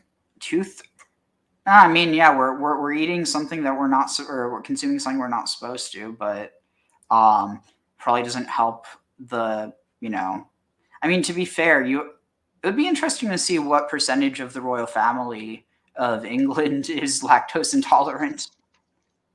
Yeah, I was going to say lactose tolerance, I want to say, was a mutation about 25,000 years ago somewhere in like Northern Europe. So, taken. Interesting. So that's actually really interesting that of all people, that it's really uncommon in the Ashkenazi Jewish population, despite being, a population that's lived, nearly 2,000 years. I mean, depending on the place, but over millennia in Europe. And it shows that, despite that, you have this clear distinction between, obviously you had intermarriage, but it wasn't like this massive thing like you have today. So, like, it's just kind of interesting that you don't have lactose tolerance as a very common thing among the supposedly European Jewish population. You see what I mean? Like, supposedly European as being, these are people who say, oh, well, they're majority, or they have, majority European, or have no connection to the Levant. But it's like, if that's the case, then how come there's so much lactose intolerance? Like, wouldn't it make sense that if that weren't the case, that Ashkenazi Jews would be extra tolerant to lactose? You see what I'm saying? Or like, not extra, but like relative population wise. No, it does call into question. It's one of those. It's an objective fact that requires some sort of explanation. Again, you just could have had a few throwbacks that weren't lactose intolerant because you had such a bottleneck. It's always tough when you have those bottlenecks. Tagging. I mean, there is one thing that bottlenecks are useful for. You know what that is? Pouring milk. I was going to say funnels are good for that too. I'm going to go to where there's not a cheesecake there. It's the greatest cheesecake sales day of the year. And I've heard the reason given that we eat dairy to commemorate receiving the Torah because upon receiving the Torah, we learned that our preparation for the meat was wrong, which rendered the meat that we had not kosher and inedible. So we were relegated to eating dairy. Okay, maybe that's it. But a teaching brought down by Rabbi Moss spoke to me on such a deep level, and I wanted to share it with you. So he points out the scientific fact that in all mammals, right, humans included, the milk that the mother produces is made from her own blood, right? Her mammary glands transform her own blood into pure white mother's milk, which, I mean, he points out is quite an awe-inspiring, miraculous process when you consider how radically different blood and milk actually are. But Rabbi Moss took it a step further in a way that really spoke to me. He explains that blood, as we know, what does blood represent? Our basest desires and our instincts. It's this animalistic, something primal about it, something instinctive and self-satisfying. It's an instinct, fulfilling our instincts. But mother's milk, on the other hand, represents refinement and purity of character, of giving, of selflessness, right? Of nurturing. I see it 50 times a day in how my wife, Shayna, is just selflessly and lovingly nursing our little baby Shiloh. It's just the very opposite of base, selfish pursuit of satisfaction and pleasure. And that's what the Torah is supposed to do for us, right? It's supposed to Shiloh. It's just the very opposite of base, selfish pursuit of satisfaction and pleasure. And that's what the Torah is supposed to do for us. And how my wife, Shayna, is just selflessly and lovingly nursing our little baby Shiloh. It's just the very opposite of base, selfish pursuit of satisfaction and pleasure. And that's what the Torah is supposed to do for us, right? It's supposed to refine our base, animalistic, selfish instincts and elevate them to selflessness and loving and nurturing and giving. That's what the Torah is for, and that is fundamental to our mission in the world, right? To transform our blood into milk. And that, my friends, is why we eat cheesecake. It has nothing to do with the fact that cheesecake is just really, really, really good. It's because of all that stuff. Anyways, it's both true. They're both true. But it's also one of the core reasons about why we offer the 2 loaves of bread in the temple on Shavuot as well, right? So open your Tanakh to Leviticus 13. We'll be looking inside soon. But we discussed this before, right? When we talked about Passover. The Passover is the barley harvest. Barley being the food that is more associated with animal feed than human food, whereas wheat is considered the more refined food for human consumption. And hence, when the children of Israel left Egypt, we were like babies in some ways, like little instinctive animals.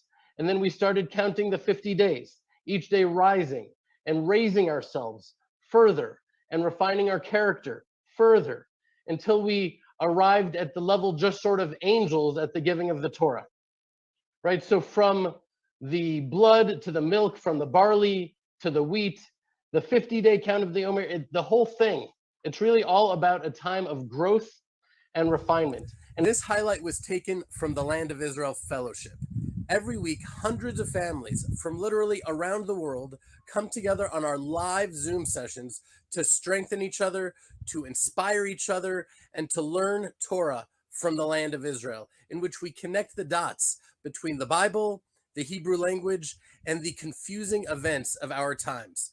Go to www.thelandofisrael.com/fellowship or click on the link below to join. Thank you. Interesting. I was going to say one of the things that jumped out at me there was the parallels between that and the receiving the 10 Commandments with Moses coming down and the golden calf not being acceptable anymore. And the idea of any parallels between that and the idea of the meat not being acceptable at what he was talking about there. What are your thoughts on that, Ariel?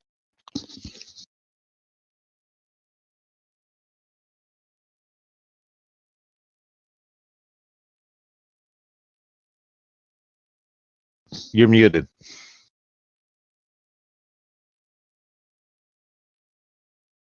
Sorry, yeah. I mean, the giving of the commandments is literally the giving, or the giving of the tablets is the giving of the Torah. So it, like, the event's the same. So I have to imagine there is a connection because the milk, the Torah is understood as being an allegory to milk,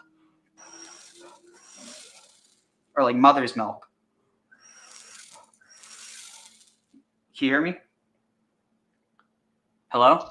Yeah, I can hear you. No, I was going to sit there and say, yeah, the parallels there with the golden calf and the keeping of the meat not being acceptable definitely strikes me as being parallels.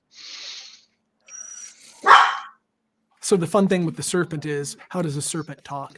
What, and not only that, but why is the serpent's punishment to crawl on its... So the history, it's actually in some ways the most important of all our festivals, but it's not a festival that seems to get much airtime amongst the Jewish community of the world.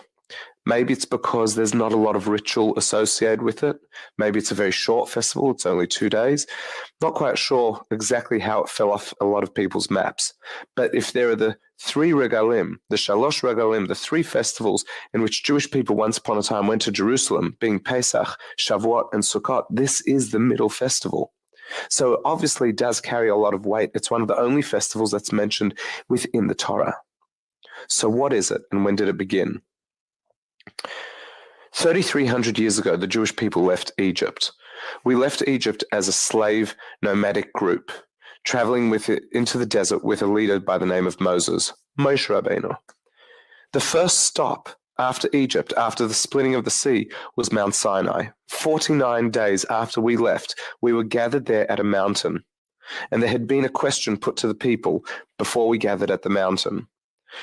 Do you want a Torah? Do you want a code in which to live by? Would you like an opportunity that has not been presented to mankind before?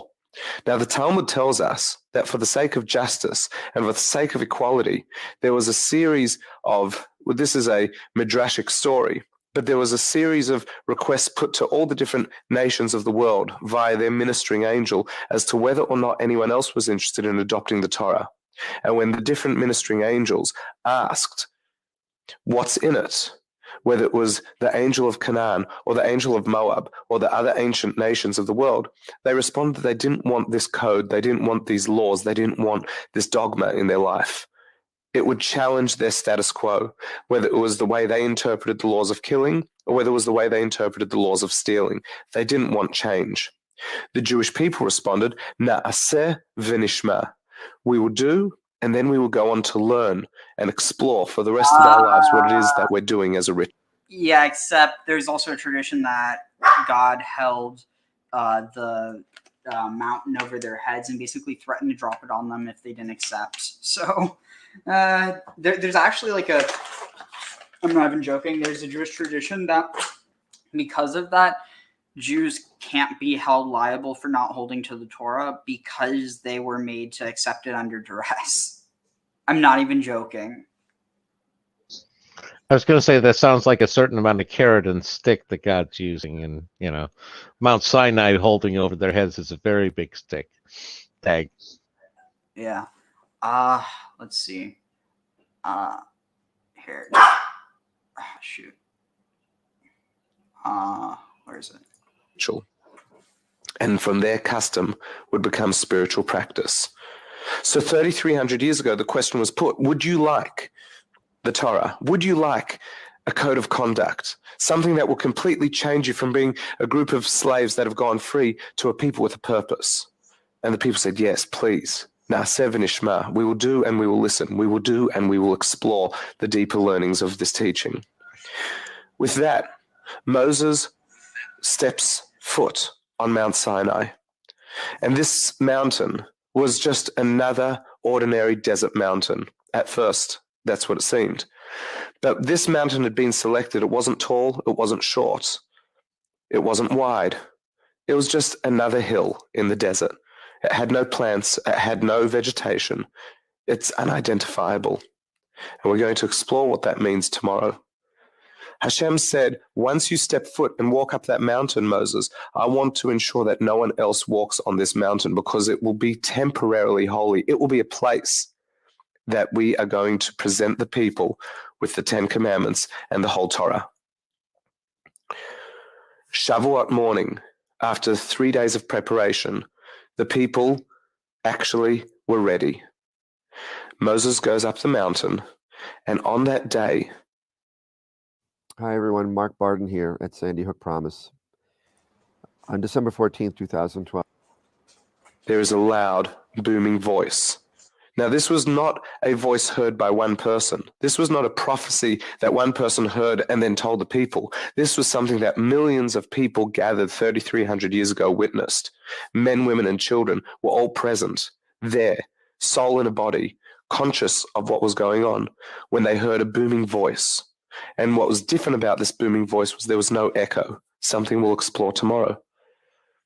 And with the first words, they heard, I am Hashem your God. I am the Lord that took you out of Egypt. That was establishment. That was Hashem saying, this is me. So, commandment number one. It's actually interesting. So I've been exploring this a bit, but if you take the, let's see, where is it?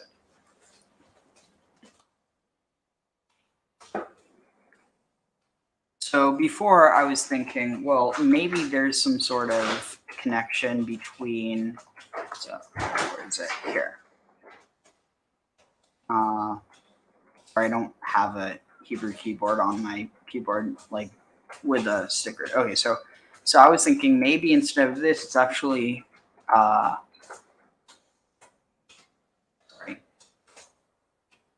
I don't remember where. Yeah, here. I thought maybe it was like that. But no, I think that maybe it's actually like, sorry. So look at this. So chai means,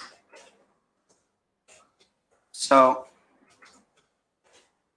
I mean, like, you can do a bunch of different things with this, but the point is that this has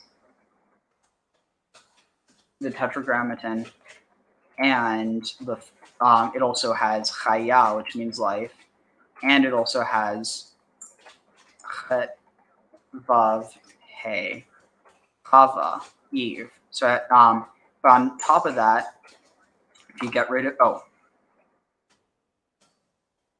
if you get rid of this, chayva, it's another, oh shoot, I don't know, well, not wheat, but basically another word for serpent is chaywa. And chaywa and chawa are so similar. But yeah. So I mean, like, there's all those possible connections with the name of Yahweh. I took you out of Egypt. There was no intermediary. There was nothing else. I am the creator. And number two was, basically it's saying that God is the savior and the intermediary, because there was no intermediary. Even though there is an intermediary, the Shekhinah, which is how God speaks to them, which Christianity understands as Jesus, but in Jewish tradition is, I mean, see, this is the thing. Judaism says it's Yahweh. Christianity says it's Jesus. But I think that this idea of the Holy Spirit goes back to Ashra, to be completely honest. Like, it's so clear, like, let's see, what is it? Does God actually say he's the creator at that incident? At which incident? words. They heard, I am Hashem your God. I am the Lord that took you out of Egypt. That was establishment. That was Hashem saying, this is me. Commandment number one, I took you out of Egypt. There was no intermediary. There was nothing else. I am the creator. And number 2 was, you should not have any other God. At this point, the Jewish people actually began to beg and scream that Moses should actually stop this great voice and rather tell them the rest by himself. The reason being because every time they heard this unbelievable expression of energy, which is the voice of Hashem, whatever that means, I can't describe that to you. We could never understand what this supernatural, above everything we have come to understand in this natural system called the universe. We don't understand what it means to have an expression from the Creator. But it knocked the living daylights out of the people. It knocked the soul out of the body. And there had to be a resurrection each time. Soul coming back, much like when we sleep, but a completely non-relaxing experience. And so the people said, Moses, we get it. We have experienced it, but please tone it down. It's taking too much of a toll. We can't handle it. They physically could not handle this absolute quantum leap, going backwards and forwards, completely passing out and being part of the spiritual universe where no physicality exists, and then being brought back into the physical space only to be knocked out again. And Moses would then go on to say the next 8 commandments. 40 days later, Moses was meant to come down. There'd been a miscalculation of exactly when he was coming. And the morning came and he hadn't come down. And people start wondering, well, he went up without water and without food. Maybe he's died. And if he's died, who's going to lead us? And this is the problem with having mortal leaders. This is the problem with having people. They die. We need, and very quickly, panic set in, and panic was harnessed by a group of people, rebel rousers, who said, perhaps we can go a different way. We'll create something called the golden calf. The golden calf was created by a group of people who said, let us create a non-mortal human being, a non-mortal being who isn't going to die, and use a special piece of parchment that was used in Egypt to bring up the bones of Joseph from the Nile River, a little miraculous piece of paper with the name of God, throw it into the fire, which has melted all the gold, and in turn, a golden calf came out. And we'll explore what all that means another time, not even tomorrow, because it's not really to do with the story of Shavuot, but I'd like to place the different stories for you. Monday.com makes GANs great again. Yeah, you know what? I'm not going to say again because they never were, and they're complicated. See, with Monday.com, God says to Moses, we just did this thing 40 days ago. We just told the people you cannot have another God, and all of a sudden they've got this physical image, this living golden calf, and they're worshiping it as some sort of intermediary because they don't want a relationship directly with me and they don't have a trust in you. I'm going to destroy the world. I'm going to destroy the people. And that is when Moses actually comes down the mountain with the 2 tablets, and he smashed the 2 tablets. And that puts a stop to everything. What would happen from there is Moses would go on to beg for forgiveness for the people. There would be a tshuva. There'd be a process of repenting, of changing, of recovering. And then Moses would go back up the mountain a 3rd time, and this time to collect the 2nd set of tablets. So that just places the first set of 2 tablets, the breaking, and the 2nd set. Let's now come back to Shavuot. Before any of that happened, Moses went up, and God said the first 2 commandments. In history of the world, where I have these three tablets, two tablets. Yeah, but I was going to say, I think the quote is, I give you the 10 commandments. Yeah. Have you seen the new season, or the History of the World Part 2? Well, that was History of the World Part 2. I was going to say, he has a new one. No, History of the World Part 1. Oh, I was going to say, I saw the one back in the one back in the day. No, they have a new one. Oh no, I haven't seen the new one yet. Yeah, you should check it out. It's really good. And the people heard, and then Moses said the 2nd. They have Larry David playing. Wait, is it Larry? No. They have, I forget his name. but playing a Larry David-esque Judas who turns in Jesus. Oh, that could work real well. Oh, it does. Let me see if I can find a trailer. Let's see. Is it? Larry David. Oh wait, no, is it? History of the world. Of the here. Just have it said. Here. Hands up where I can see them. Good gravy is Harriet Tubman. The inventor of the bathtub? How did these dumbasses enslave us? Roll it. Oh, hello. Who is this? It's your mama. If you're my mother, what is your last name? Mel. It's my mother. That confirms it. I'm Kublai Khan. Mel. It's my mother. That confirms it.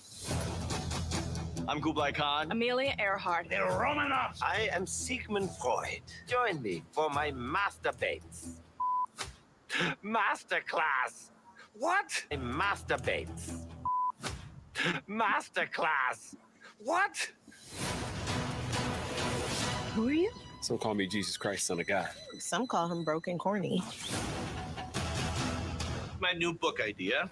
The Kama Sutra from soup to nuts. If I'm not going slurp, slurp, slurp, I'm eating soup. Judas, you pissed on my feet. I know you hear me. You're gonna blow your hands for 30 seconds and you're just not gonna look at me? Sorry, I only have big pieces of silver. We are about to embark on the biggest campaign in the history of the world, part 2. Noah, we're supposed to get 2 of every animal. I got 2 Chihuahuas, 2 Pekingeses, 2 pugs. Actually, I got 3 pugs. Don't tell God.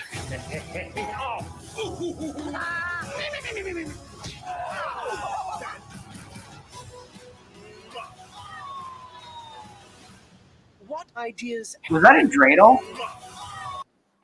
Yeah, oh my god, it is. What ideas have you got for Shakespeare? What if we do a play, but it's got music and singing? People sing their feelings.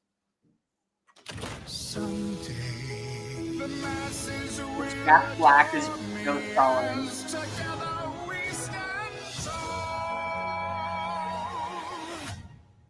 Anyone else with a good idea?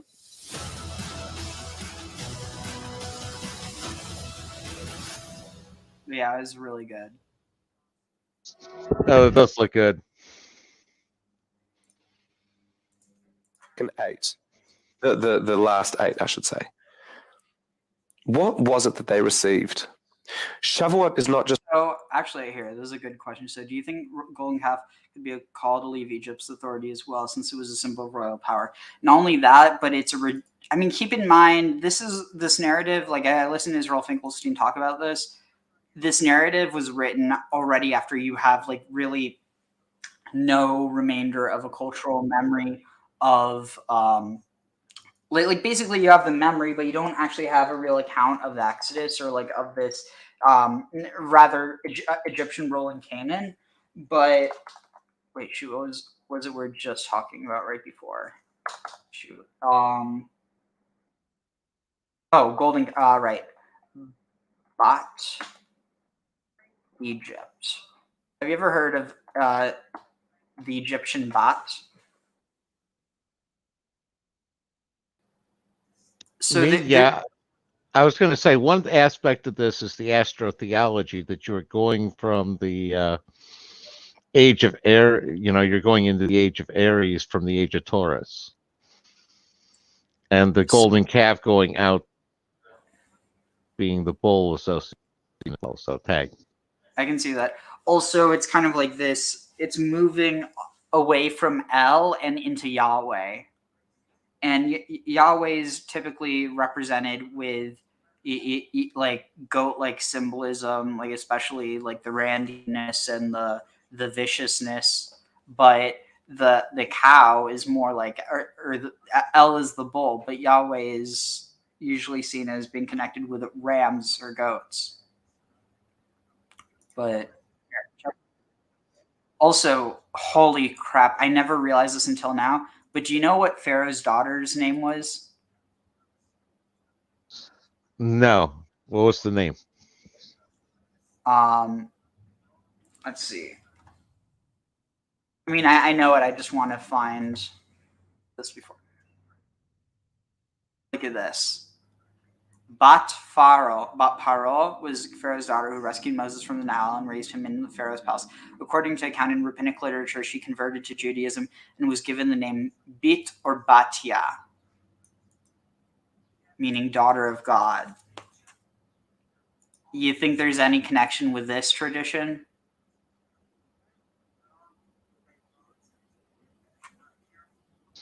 No, I can definitely see some parallels. Again, the before and after with the two faces.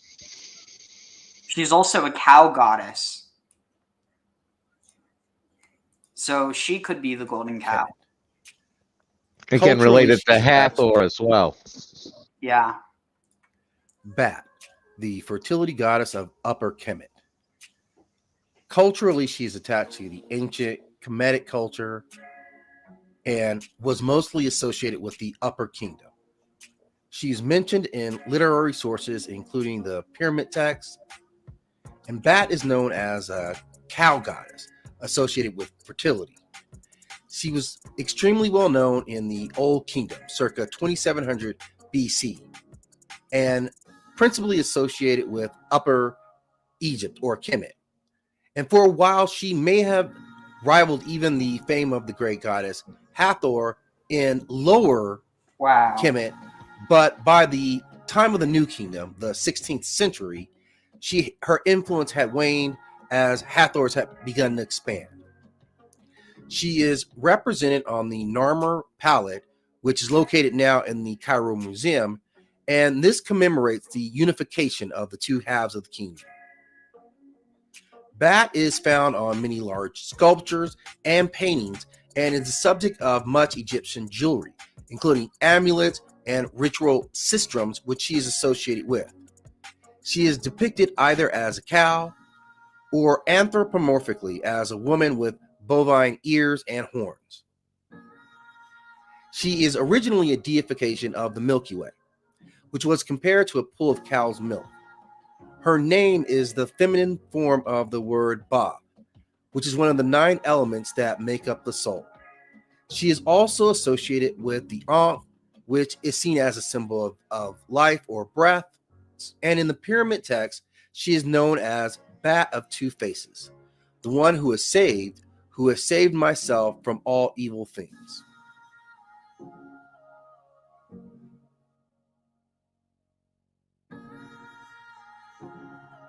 It's fascinating.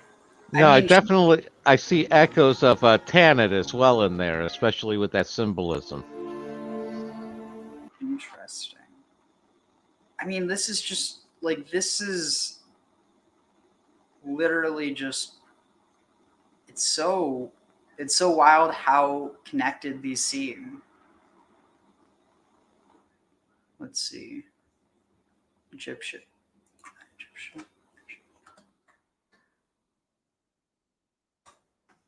See what else I can find.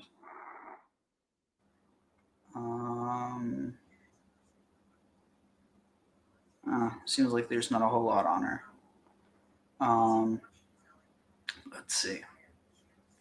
Now let's just finish the other one then. Just a celebration of 10 commandments. Shavuot is not just a celebration of receiving the Torah. Shavuot is an unbelievable celebration of a change in the universe. For the first 2,000, almost 500 years of existence, people were in the dark. People tried to identify their spirituality. People had to make discovery. People had different religions. Abraham, Yitzchak, and Yaakov and their wives and some of their kids adopted monotheism because they discovered monotheism. They had never been taught monotheism. This was the first time that a group of people... I'm sorry, but like, Rachel and Jacob literally stole her father's idols. Like, what, did they just take the idols and they didn't think they were holy or something? Why would they take them, you know? It doesn't make sense. It shows you that that some of these texts are older and that they, you know, later it's like, oh, well, the things they were doing were bad, but, oh, you know, they weren't doing bad things because they were actually doing it for good reasons. It's like, why can't it just be that they weren't doing bad things because it's not bad, as opposed to they weren't doing the things that are seen as bad? I don't know if that makes sense. No, it does. And again, it's you got somebody stringing a narrative, so tagging. Told, here is a spiritual code of life. If you want to make this world a more spiritual place, if you'd like to fuse and merge physicality and spirituality, if you would like the higher spheres and the lower spheres to become one, well, here's a method. They're called mitzvot.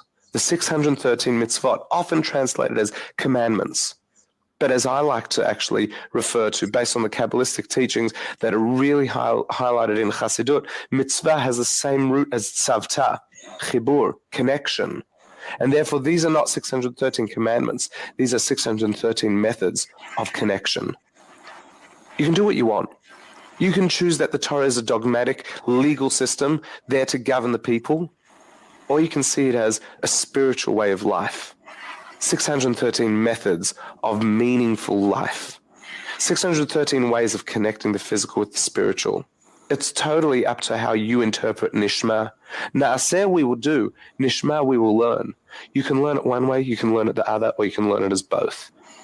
This Shavuot, go to shul, find some time, just do something to explore what is your interpretation of the mitzvot. Do you want it to be a legal system that governs the way you live, which is perfectly fine, and you're doing the traditions for tradition's sake? Or perhaps you'd like to do the traditions because you feel that there's some deeper meaning and spirituality in your action. Both are correct, because ultimately what the Torah called for on Shavuot was action. Shavuot is the festival in which we go from being slaves and going free to being a free people living with purpose. And for the subsequent 3,300 years, which is where we are today in the year 2013, we are a people with purpose. Our purpose? To make the world a more spiritually conscious place, filled with goodness, doing our mitzvot to improve this world. If you like that video, hit the subscribe button and notification bell below for hours of the best Jewish... Oh, shoot. What did I just do? All right. So, yeah, well, what did you think of that? Also, Ish, I saw your comment. I'll address it in a moment. But yeah, I'm going to ask my rabbi today because I'm like normally, the thing is, if I get a chance, sometimes, you know, because it's Shabbat, people drink wine, and I don't know if he'll really be in the mood to talk about it. But the thing is that I can, though, because I actually have my, I got a Tanakh in, so that I can show it to him and I won't be breaking Shabbat. Well, other than bringing it there, but I'm already breaking Shabbat by getting there in a car, so. Besides, Yeah, I was going to say, there's only so literal you can take it, or, you know, somebody else can also criticize you for not taking it far enough. And you just got to be comfortable with what you're doing. And I mean, they can't criticize me. They can't criticize me for not taking it far enough because I'm not Orthodox. Unless they're just the type of person who thinks that anyone who's not as religious as they are is like somehow less holy. But again, that's not really that many people. At least not. I think maybe not in Judaism. There's a whole lot of people out there that fit that in Christianity for certain. Tagging. Let's see.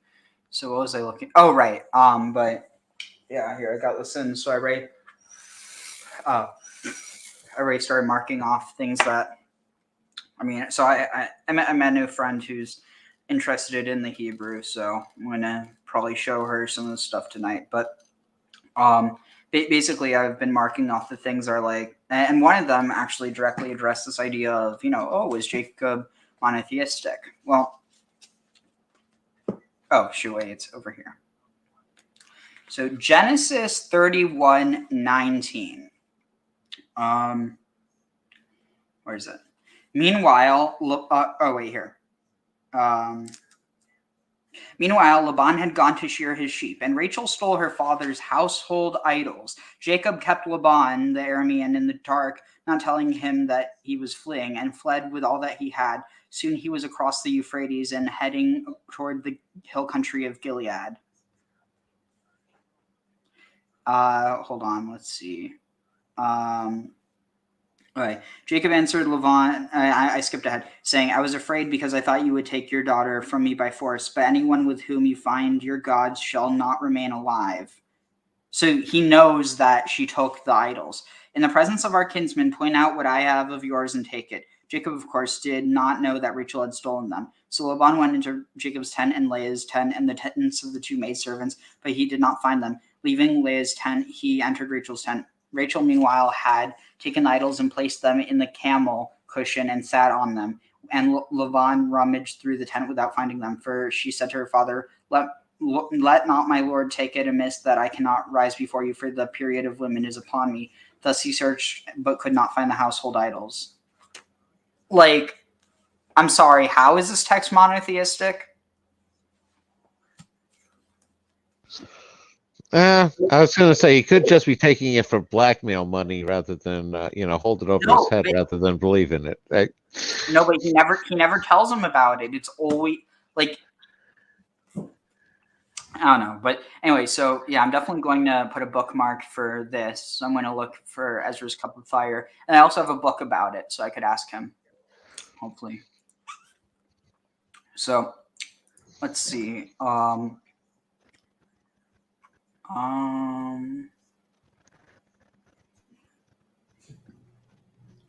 the heck? Let's see.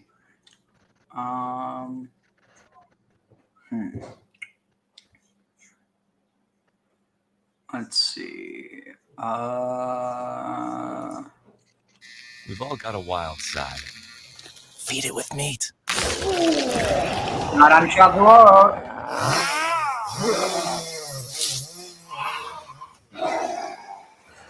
Jacklings, feed your wild side. Have milk instead.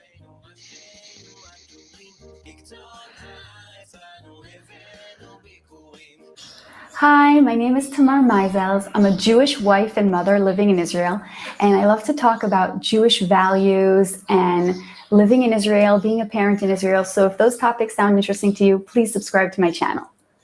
Today we're going to talk about the Jewish holiday of Shavuot. Through the different names of Shavuot, we can learn more about this holiday. So Shavuot in Hebrew means weeks. Basically, we're completing the counting of the 7 weeks that started in Passover and Pesach and ends and is completed in Shavuot. Now, what we were counting, basically, we left Egypt. God redeemed us from Egypt, and now we're awaiting our, you could say, like a wedding day, our covenant with God. And this is the next stage. So we left Egypt and this is. I think I know why Moses accepted the tablets. Okay, why? God managed to get him amenable to it first by hotboxing him. Well, and promise a future, future hotbox sessions. So, again, I can't fault Moses too much for that. But tag him.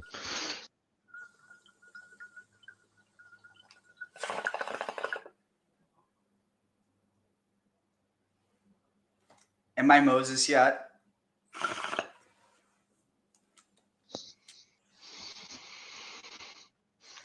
I don't know. I think you need some stone tablets first. What about stoned tablets? Ha ha. Yeah, so there was smoke on the mountain, not just that. So let's see, how long is this? Shoot, let me find it. Okay, let's see. And here now I'm going with deep purple, smoke on the water, fire in the sky. Lucy in the Sky with Diamonds. Let's see. Hopefully I can find it. Green Mountain, maybe blooming.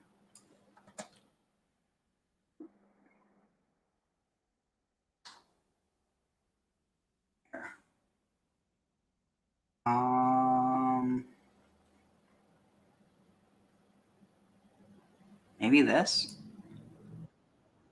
Yom Kippur, Passover, and of course, Hanukkah.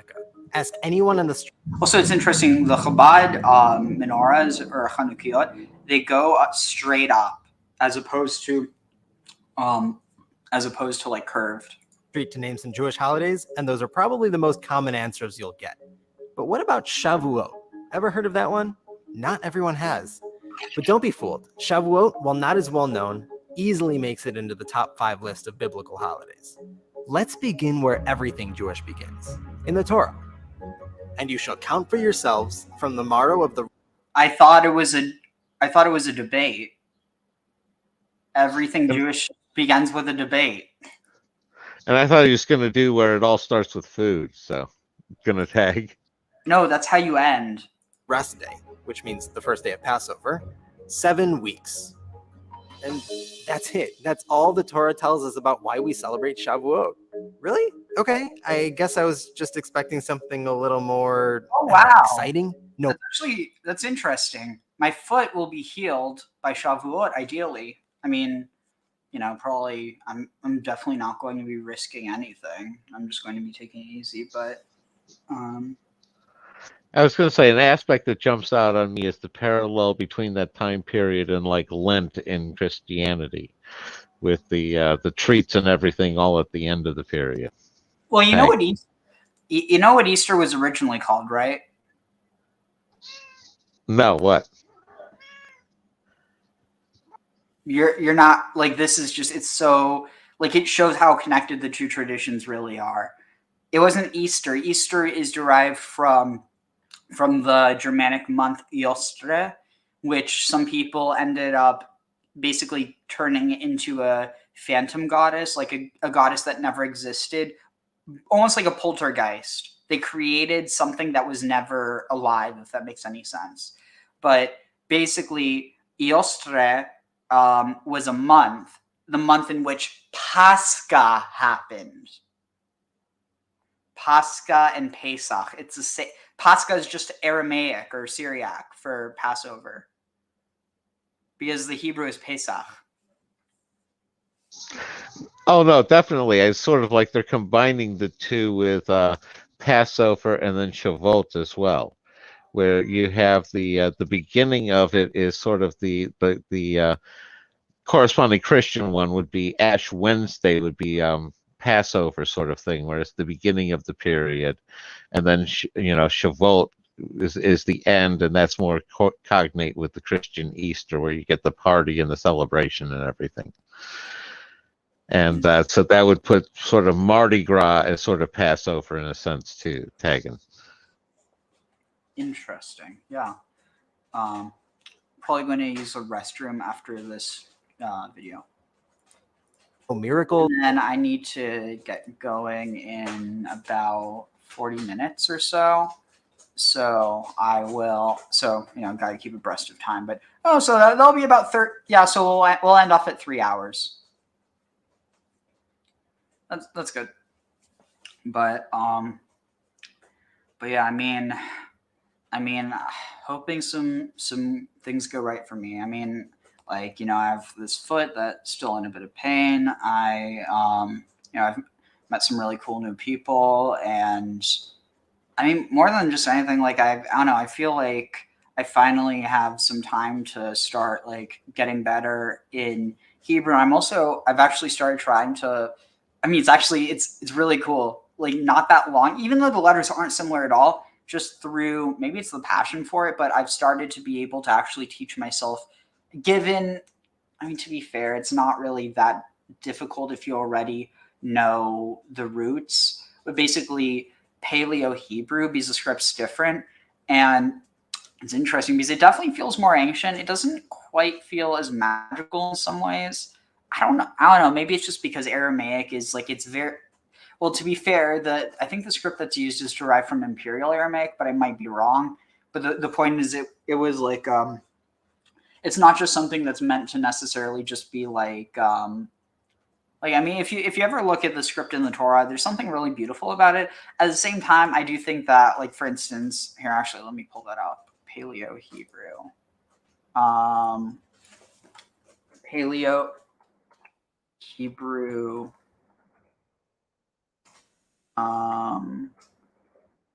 See if I can find the I was using for here. So, does this have all of them? Oh, wait, here. So, basically, shoot. All right, here. So, here you have an aleph. You can see more or less how you have like the two horns and that, but it's like it's very different. But the ones that I really like this tet a lot. I really like this shin. I mean, I like this shin as well, but this one you can really see how it is rather than being sheen originally, it might have actually been sheed or derived from the root shad, or possibly just shad. It might have just been shad because the pictograph is literally derived from that from breast. It's only later that fire and teeth were derived. Interestingly enough, that you actually have that similar etymology, like mastodon, mastodon, breast tooth. Like it's pretty wild. So there's definitely a connection between teeth and breast, like morphologically. Then you have Reish, which is Rosh, a head. Let's see, Tzadeh is like a trap or a hook. Ayin is an eye. You can definitely see that there. I like that ayin here. But the only thing is it looks so much like a samech here. I really like the samech also because it really shows you it's a somech. It's a pillar. It's a support. Then you have nun, which I like because you really see how it's a snake, a nachash. Then you have mem, which you can kind of see I like this one best because it's not just like the curves and then going down. It still has somewhat of the mem shape to it. Then the lamed, it's pretty obvious. It's like a crook or a goad. Then the dalet apparently originally was connected to dagim, to fish. Then you have hay, which actually it's a different form of it, but where it looks like a man going like this and basically like praising as the root is halel, like to praise. And then you have that's so I've gotten a lot more interest in that, and also in here, this is a good one. Yeah, this shows you. So what I was talking about is this hay. I like this hay a lot. I like this kaf a lot, as well as this one, because they both show the hand. Here you can see the serpent. You can see the eye. You can see. I'm just getting into that, and also I've started trying to actually create like flashcards that use actual Egyptian hieroglyphic that correspond to. I mean, in some cases you just kind of have to learn what it is from the Hebrew, but in other cases you learn what you could use the pictographs to learn what the Hebrew is. So it's kind of like it works back and forth regardless of how much you know, if that makes any sense. Yeah, I know. I was going to say, if you go back to your original one, I've been kind of looking at the Paleo Hebrew a little bit. And it's like I'm looking at some of the relationships between the letters itself. If you want to go back to the previous screen that you had for the letters, because I want to say like, no, that one, the previous one.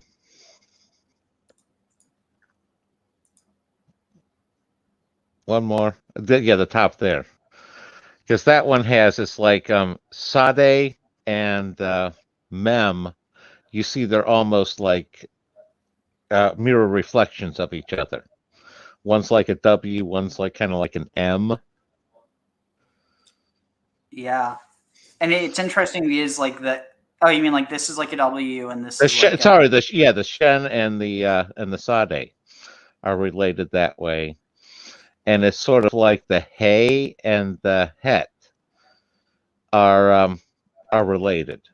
It's like you have one additional line that transforms your Hey into your Het there.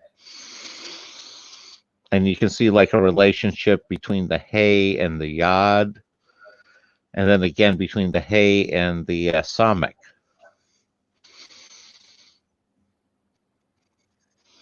And just looking at the strokes, and you're going to have some relationship between them with the letters and that sort of angle as well. Sort of like Ayin and Tet are going to have a relationship. One with an X is in the middle of the other.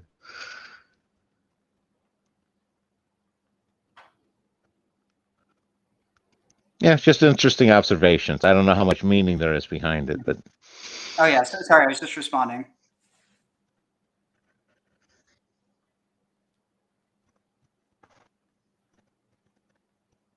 Okay, let's see where were we? All right, here. Is the next stage. So we left Egypt and we were very absorbed in their culture. And the 7 weeks give us a time to prepare ourselves and become holier as the time passes so that we're ready for receiving of the Torah, which is like our covenant with God. Our names of Shavuot is the holiday of the giving of the Torah. So this focuses on the giving of the Torah. Other names have to do with the agriculture side of Shavuot. So we have Chag HaBikurim, Chag HaKatzir. So starting from Pesach, we had the harvest time where we harvested the wheat. And on Shavuot, we have a special public sacrifice that is 2 loaves of bread. And it basically is a kickoff for the Bikurim, which was a private sacrifice that each farmer had to give from the fruits of the land. If it's wheat, dates, olives, the 7 fruit that the land of Israel was blessed with. So the Shavuot is what starts this private giving of Bikurim. When we were in exile, we didn't have the opportunity so much to focus on the land, and we put more of an emphasis on the Torah. And the early settlers that came to Israel about 100 years ago, they started focusing on the harvest and the land. And that's why in a lot of especially secular kindergartens and schools, there's a great emphasis placed on the harvest and the fruits of the land and the land of Israel.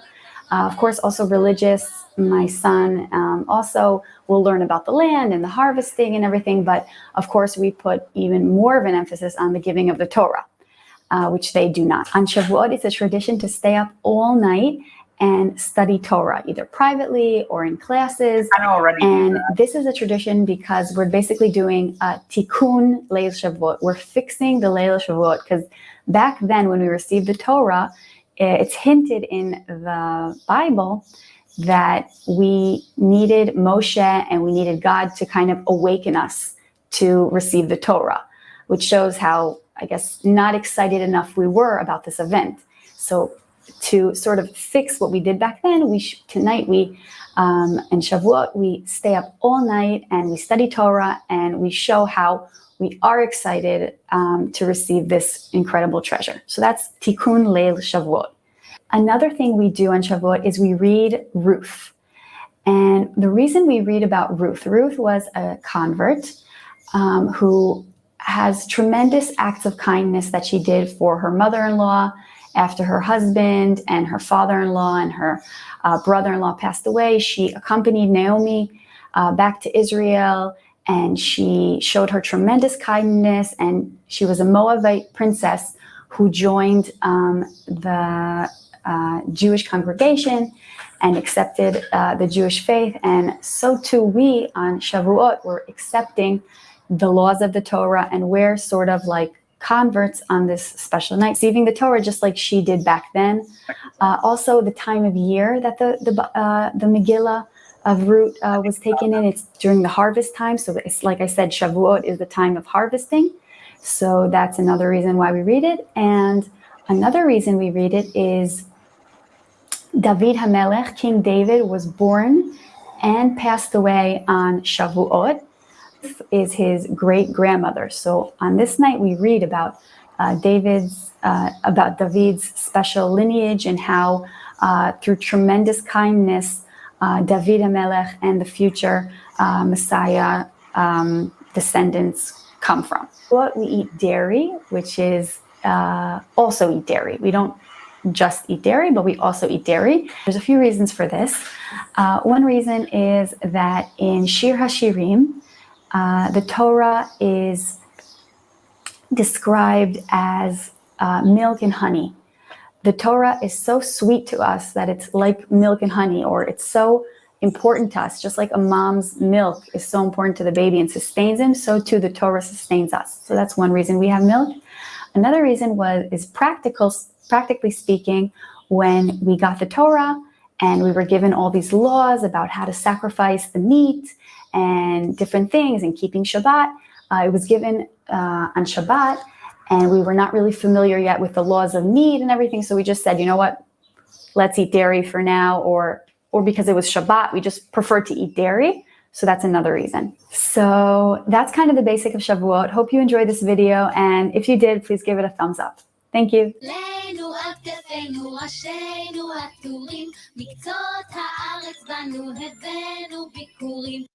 What is a woman? Great question. I'm not a woman, so I can't really answer that. What is a woman? Can you tell me that? Why am I getting ads from him? Oh my god. Maybe they're trying to tell you something. I don't know. Yeah.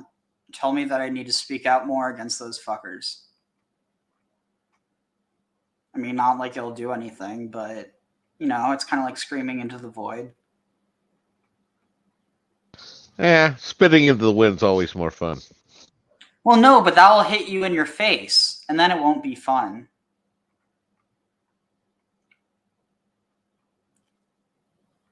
Let's see. Hopefully I can... Wait, what?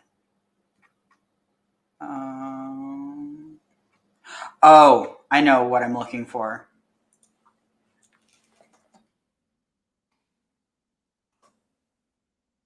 Here. Wow. Shavuot, or as your grandpa says, Shavuos, is the biggest Jewish holiday you've... That's a huge assumption. I mean, it wouldn't... Well, for one of them, it wouldn't be wrong, but in either case, I mean... I think actually a majority of the Jews aren't Ashkenazi. I mean, to be fair, it'd be like saying a majority of the world isn't one ethnicity or another, just because, you know, like, that's just not how... Representation's another thing, especially in America. There's a lot more Ashkenazi Jews in America than there are in... like there's a lot more Mizrahi and Sephardi Jews in Israel, mainly just because... it was like more culturally similar for them. So like during the what was it? Was it the Farhud? Let me just look this up because I don't want to say something wrong. Farhud. Yeah, the Farhud. I mean, that was in Iraq, but it was the violent dispossession or pogrom that was carried out against the Jewish population of Baghdad, Iraq in 1941. And it has a lot to do with has to do with a lot with sentiments spread by the Nazis. But either way, a lot like this kind of sparked off almost like a Arab Spring, but not for democracy, but Jew hatred throughout the Arab world. And so the Jews in those countries were basically expelled. It's very similar to, and this is part of the reason why the Israeli-Palestinian conflict is so complex, and why, again, one people shouldn't be punished for another people, but at the same time, it's not as simple as one group is completely in the wrong, if that makes any sense. Like, like, what do you do if you literally have no place to go? And it also, this also, by the time that a lot of the Arab Jews ended up in Israel, this was already after the Nakba, the destruction of the Palestinian presence in like the entirety of the land, like because Palestinians used to live a lot more throughout, but then kind of the ones who eventually lived in Israel, they're Palestinians, but like some of them identify as Israeli Arabs, some of them identify as Palestinian, but the point I'm trying to bring up though is that how was I connecting this? That basically you had millions of Jews that had no place to go. This was on top of the Holocaust, and so a lot of them ended up in Israel because they perceived it as a land without a people. Given it's not that simple because there were people there. It was like, and that has a lot to do with nationalistic sentiments that had nothing to do with Jewish settlement in the land. That it had more to do with the idea of a Jewish state in the land. Like, but again, this kind of also goes to the idea of why do states have to be for one people or another? Why can't you have interior governments that govern over both of them, and then you have it's no different than having two states and they're both ruled by a federal government. But that it's kind of getting off track. But the point I'm trying to make is that wait, why did I bring this up in the first place? Oh, right, because not all Jews say it Shavuos. Wow, that shows you my brain process. No, I was going to sit there and say one of the things that jumped out there is I had no idea that they had to bring back the old tradition of Jew hating in the Arab world. I thought that was just an old school thing that didn't go away. I didn't know they had to actually revive it. It's not true. Jews actually had great relationships with Arabs. Obviously you had issues with like rulership, and obviously you would have bigots, but it was actually much worse to be Jewish in Europe than it was to be Jewish in the Arab world. Like consistently throughout history until now, until the Israeli-Palestinian conflict. Did that still hold true in the Ottoman Empire? Because that was almost partially European. Yeah, okay. Actually, in the Ottoman Empire. In fact, if the Ottoman Empire hadn't been toppled, it's likely that Jews eventually would have mass immigrated to Palestine, but that it would have, because the thing is you had increased development in Palestine, but that increased development was also drawing more Arabs there. So by that same notion, you really had the Ottomans, if it hadn't become this us versus them thing, but rather just two populations that were migrating, then it would be, well, they're matching each other. But the issue was that you had a massive influx of only one and not the other. And or alternatively, where one of them was you had quotas for one, but the others there was a lot more free movement of Arab tribes between the lands because it was harder for I might be speaking offhand about this. So I'm just going to stop because even though I'm not a proper scholar, I still don't feel comfortable talking about something that I'm not sure about. Yeah, I was going to sit there and say an aspect to it is the idea of you're running into problems if you take land away from one group in order to give it to the other. That tends to drive some hatred there. Tagging. And see that's the problem. So long as people view land belonging to a people rather than a people belonging to a land, because multiple people can belong to a land, but can a land belong to multiple people? Not if you view it in this possessiveness, like it is mine because it's not yours. Versus it's mine because I am from here, and it is yours because either you are from here or because you live here. And at the end of the day, there becomes this hierarchical here, yeah, Ish, I'll invite you. We're probably going to finish up in 20 minutes, but you can join. Here, I'll post it here. But yeah, I have to use the restroom, so I'll be shoot. Let me find a longer video, just in case. Let's see. Let's tab instead.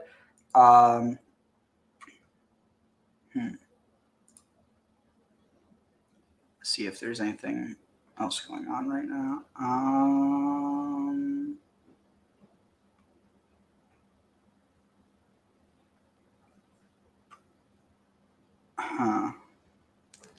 Oof, just hit me. I really have to go. I just want to find something good to put on. Oh, I know. Fuck what? Finkelstein. Finkelstein. Let's see, where is it? You had some really good lectures. I just need to find it. Shoot. I got it. Okay, here. Win a trip for two to Miami Beach, including Aaron Hotel. Why did they let all those people in? Why did the cops just kind of Whoa, open the doors? what lift a up the whiny ropes, and put cops in voice. charge? What was that anyway? That's on tape.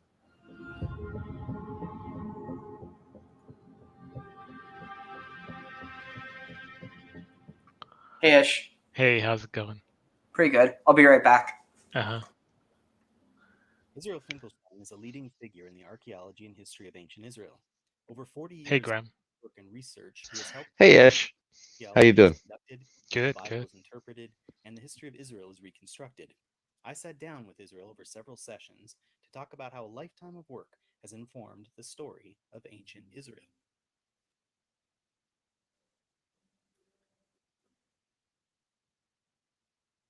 Today we're going to begin our series of video clips about the archaeology of ancient Israel and the Bible.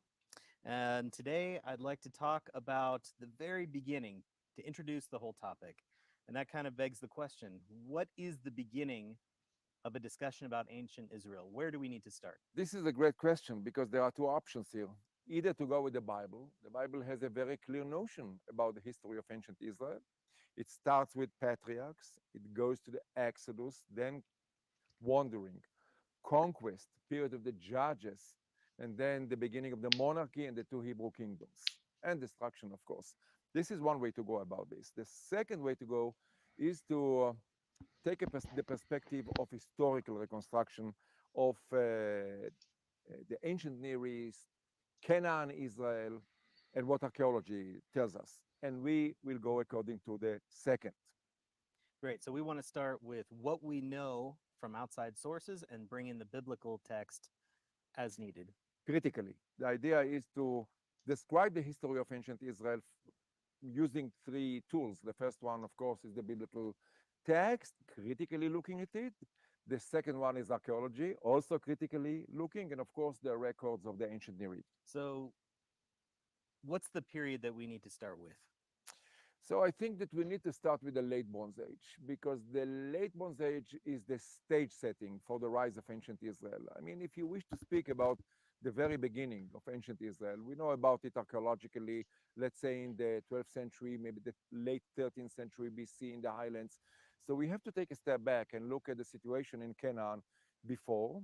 So I suppose that we need to mention, first of all, the takeover of Canaan by Egypt in the late Bronze Age by the pharaoh Thutmose III of the 18th dynasty in the 15th century BC. This is the beginning, because at that time, the pharaohs, Egypt, established a system of domination over Canaan. In fact, Canaan was a province of the Egyptian Empire. And there, in this province of the Egyptian Empire, we have enough information archaeologically and also from extra biblical text in order to reconstruct the historical situation. Right. So we're starting in a time period in which Egypt and the southern Levant are intricately connected. Right. When we reconstruct the history of ancient Israel, we need to be very careful not to pluck the history of Canaan, Israel, from the bigger perspective of the ancient Near East and the Levant in particular. So how would you describe late Bronze Age Canaan?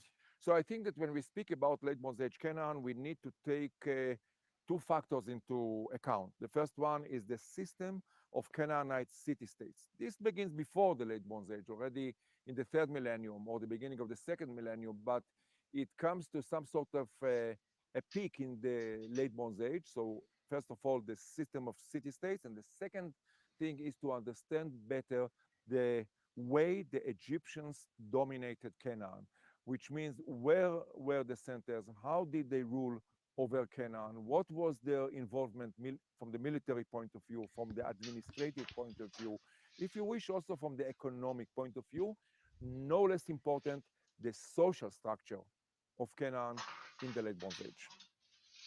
That sounds great. But how are we going to get all of that information? So I think that we should pinpoint on the 14th century BC. And why is that? Because in the 14th century, there is some sort of a window of opportunities open for us. And I refer to the Amarna letters, to the period of rule of the 18th dynasty here in Canaan. And we have this information from a chance find in Egypt of the Tel El Amarna tablets. We are speaking about the discovery in the late 19th century of a hoard, so to speak, of something like a little less than 400 tablets. This is the diplomatic correspondence between two pharaohs, Amenophis III and Amenophis IV. The second one is the famous Akhenaton, with equal powers in the region, such as Assyria and Babylonia and Hatti and so on, and also the petty kings of Canaan, which means the city-states under the domination of the pharaohs. And they correspond about daily matters.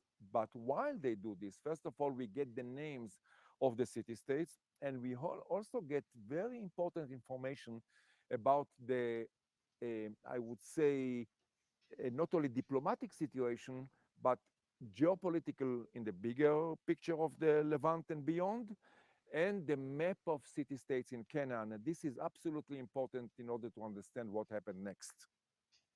What a crucial asset to have the actual letters from Pharaoh to subject kingdoms.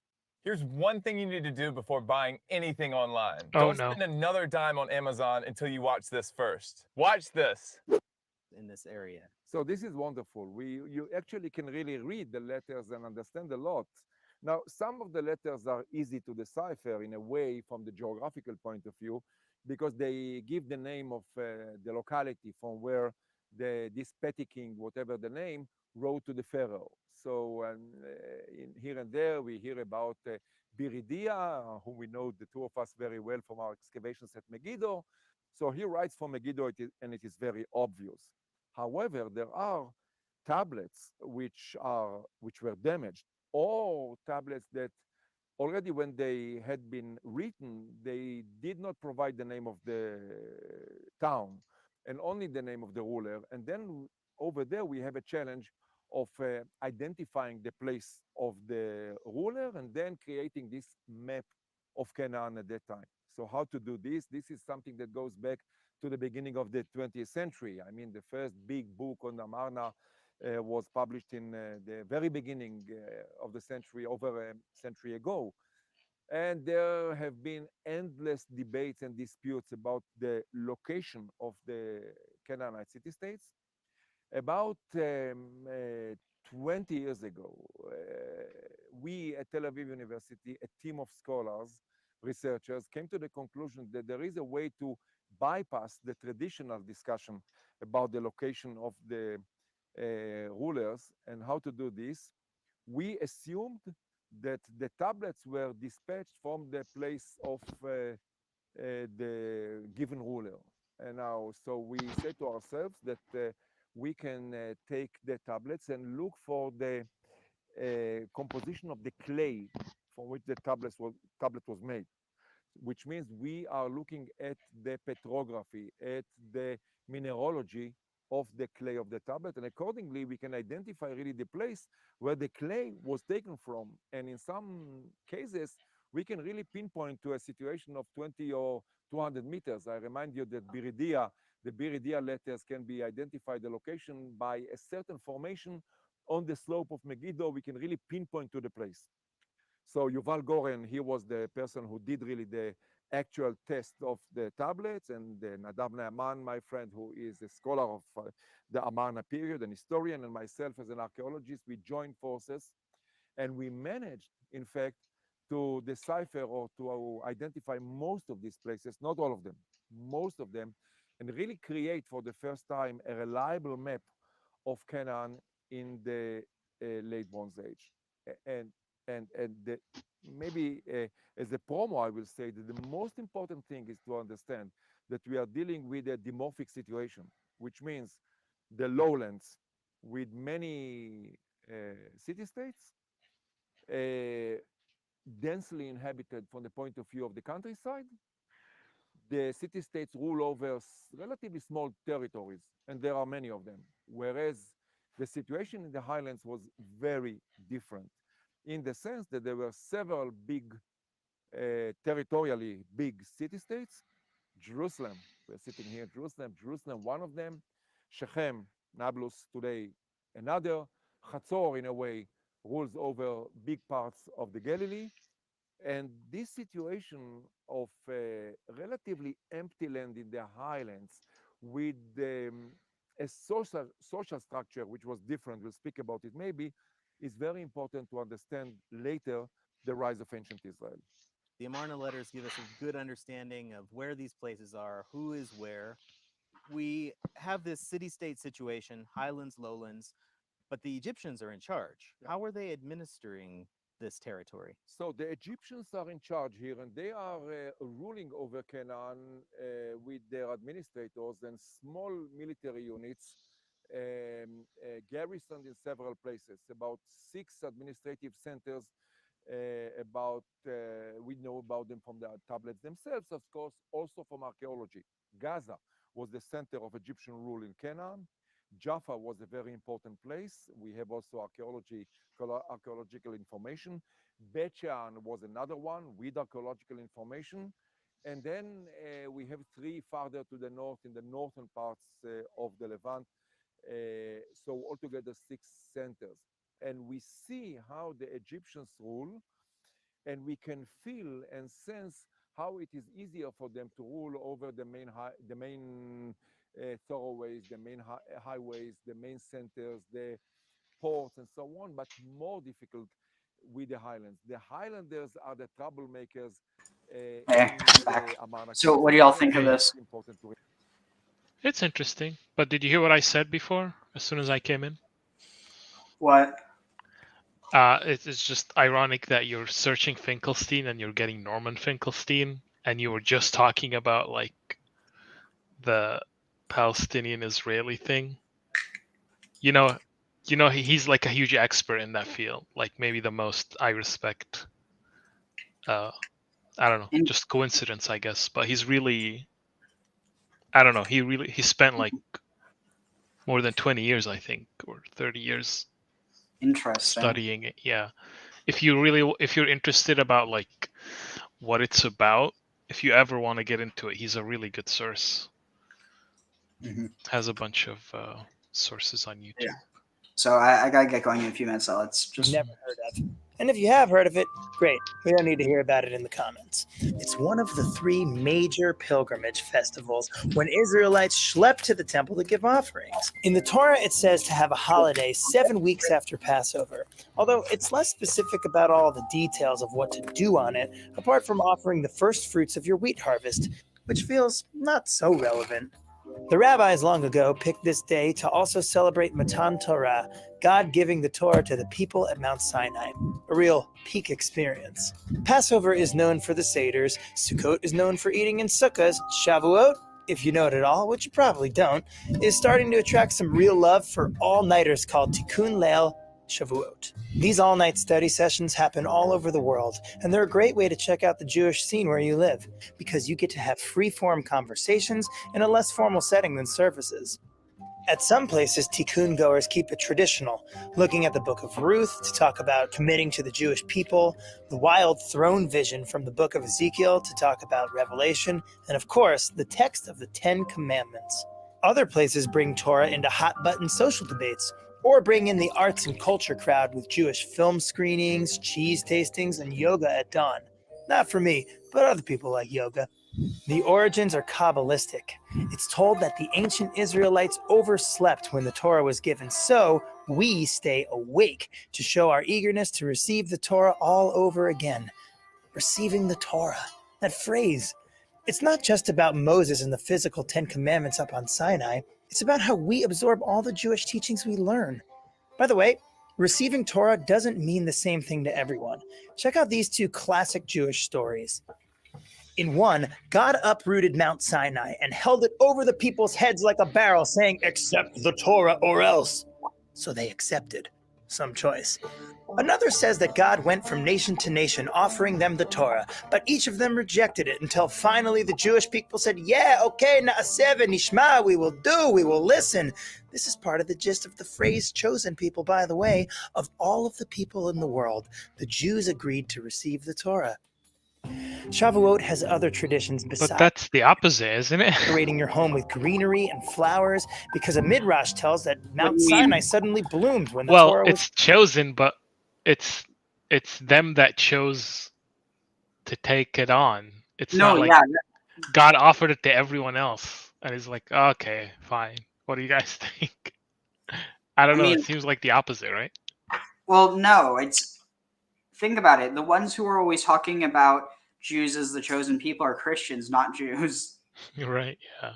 Like, obviously you do have some supremacists who will use these texts to be like, a holy and chosen race, or like a holy and chosen seed. But at the end of the day, like, I think a lot of that has more to do with this dynastic ideas, texts of royalty than it does necessarily referring to the entire populace. It seems like something that probably developed later, but I might be off about that. Yeah. But yeah, so this is what I was talking about before. Of all of the people in the world, the Jews agreed to receive the Torah. Shavuot has other traditions besides the Tikkun, like decorating your home with greenery and flowers, because a midrash tells that Mount Sinai suddenly bloomed when the Torah was given. Since this two-day holiday also commemorates the bringing of the first fruits of the harvest to Jerusalem, it's a great time to grab friends for a picnic or a garden party. It's common in Ashkenazi communities to eat a lot of dairy. Make sure to take those digestive aids. Perhaps this is to remember that the Torah is as sweet as honey and milk. In Sephardic homes, they'll go for a large meat meal later on because meat. Because the holiday is about receiving Torah, it's a time for young children to bake alphabet-shaped cookies, older kids to start to learn Hebrew letters, and in some communities for teenagers, they celebrate confirmation. It's taught that when the Torah was received, everyone heard it in their own language and according to their ability to understand. And that's still true today. Judaism puts great importance on mitzvahs like honoring parents, visiting the sick, and welcoming guests. But Talmud Torah keneged kulam, Torah study is equal to them all. Shavuot is an invitation for Jewish people to stand together in solidarity at the mountain, each according to who we are. It's an invitation to create a plan for continued learning and spiritual growth. While on all other nights it's better to give than to receive, on this night, it's all about receiving. Receiving that Torah. Happy Shavuot.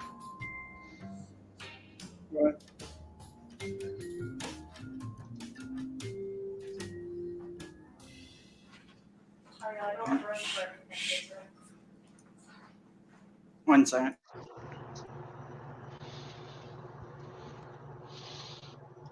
I was going to say interesting. What I'm picturing is all-night Torah sessions while they're eating cheesecake.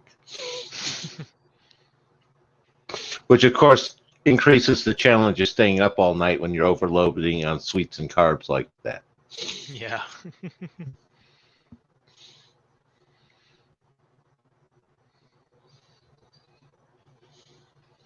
So, Graham, I found somebody that seems to expand on the Gibson theory and that whole line of thinking. I thought you might want to know that. I'll bring it on one day when like people are here and they're open to it. If you just give me like a basic TLDR. Oh, but it's somebody who's basically put together the elements that they think will later constitute pretty much everything about Islam, and that includes like the religions in the region and the sort of religious pre-Islamic religious practices, influences from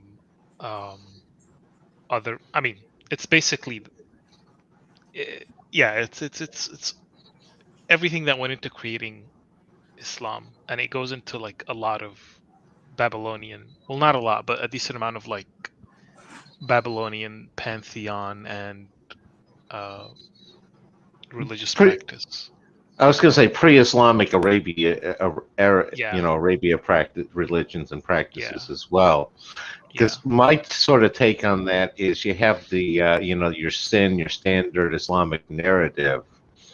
And what they basically did is set that aside and say, let's start from what facts and archaeology we can find and see what sort of narrative we can develop independently of that one, as opposed to having that one forced on it. And that's where, again, whether I agree with Gibson or not in every one of his points, and there are some points where he's weaker on others, he presents a very, very interesting case that, my way of looking at it is he seems more closer to the available facts than the standard narrative is, and therefore I have to give it more of a deeper look, if that makes sense. Yeah, the person in question that I'm thinking of is basically saying that a lot of the elements that make up like the worldview, like Mecca and the Abrahamic story and all of that. Also, he goes into Abraham's story. It's really fascinating. He links it to Turkey rather than but yeah, that it's all basically comes from a lot of it Sabian culture and like Ethiopian Ge'ez like culture. Even the places and like there's a lot of elements that seem to be one-to-one correspondence. What I really found fascinating is that he links Abraham to like Göbekli Tepe, which I found really, really cool. Interesting. But it's the problem is they're very Christian and they're clearly like they're very much like I don't know, like people who are like involved in the sort of debate scene and like they kind of engage in a little bit of like bashing, very cynical, very like dismissive.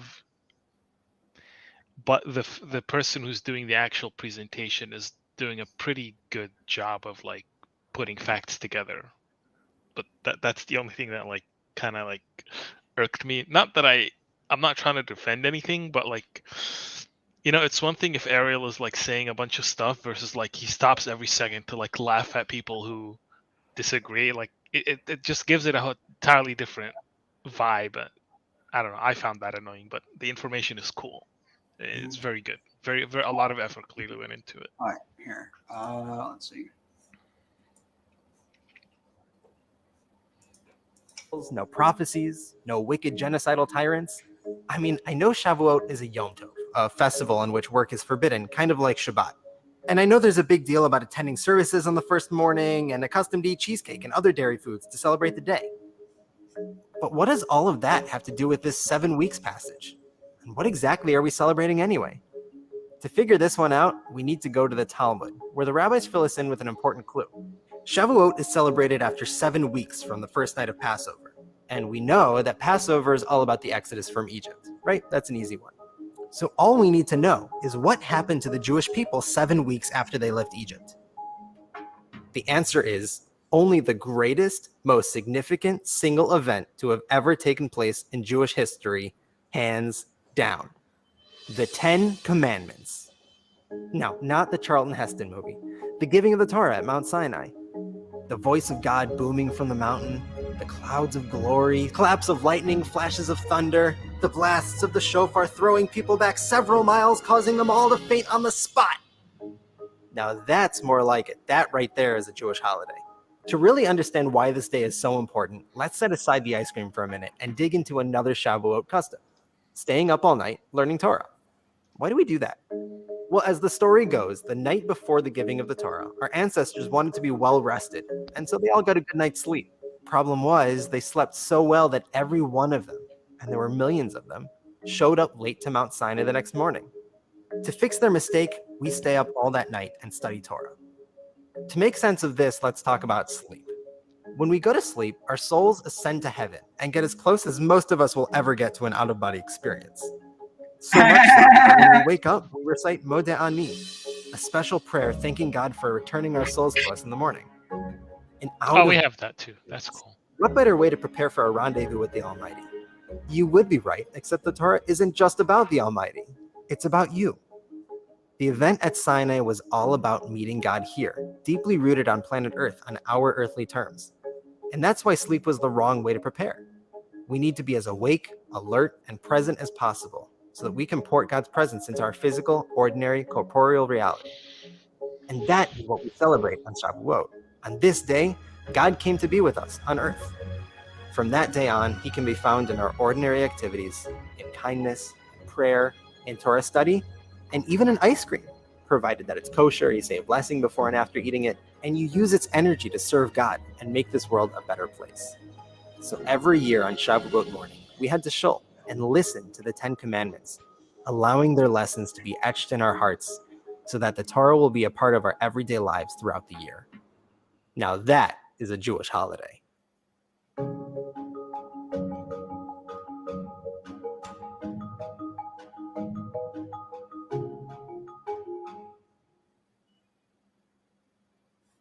So thoughts? 10 out of 10 commandments would receive again. Are you sure you read them? Wait, are you actually asking? I'm not sure, actually. I mean, I'm joking, but Because I say that because it's the actual commandments are not as what most people remember them.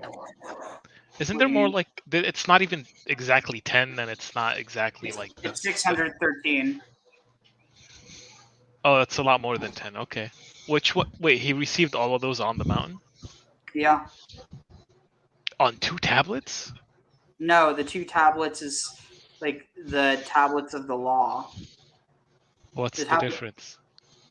The Torah and the tablets of the law are 2 different things. Right. Yes. Oh, you mean read it as in the Torah? No, I have not.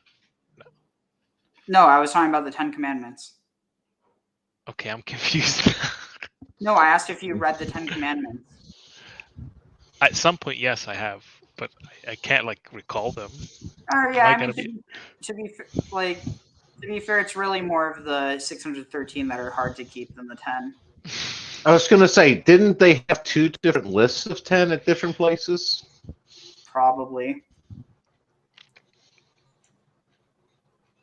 I'm gonna say those are some big tablets. Or really tiny letters.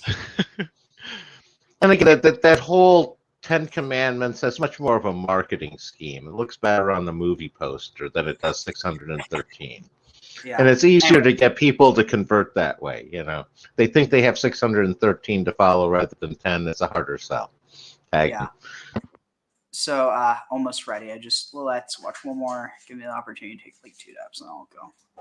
Shavuot, Blooming Mountain. Oh, shoot. I didn't even pay attention that we're past time. Oh, well, it was because I was playing for a certain time. Anyway, it's fine. Let's see. Where is it? Oh, okay. Yes, it does it. We switched to Liberty Mutual and saved $652.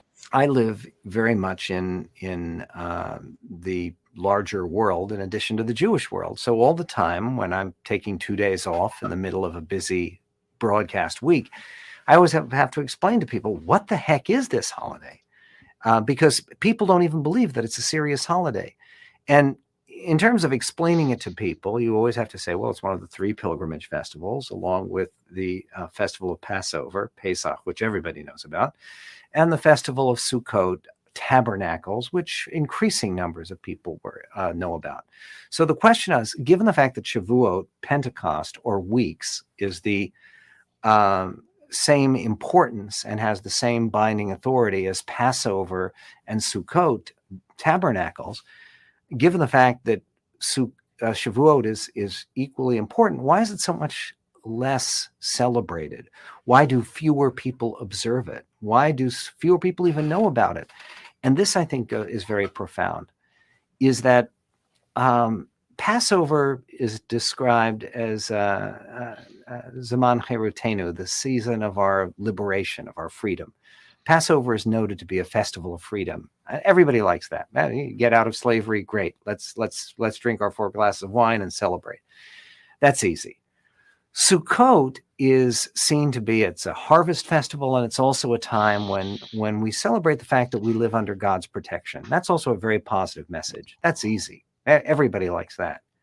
Shavuot has to do with the giving of the Torah, but not just the giving of the Torah, the receiving of the Torah, the fact that the Jewish people said, yes, we will do it, and then we'll come to understand it.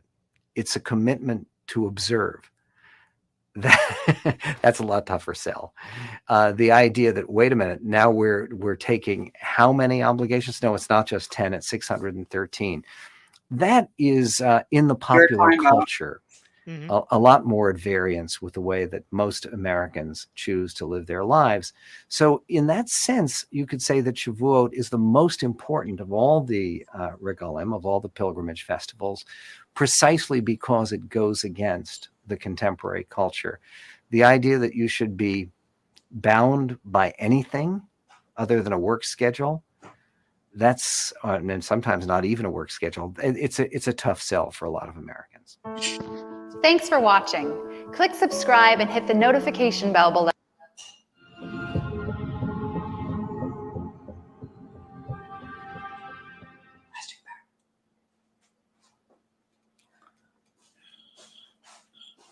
Israel Finkelstein is a leading figure in the archaeology and history of ancient Israel.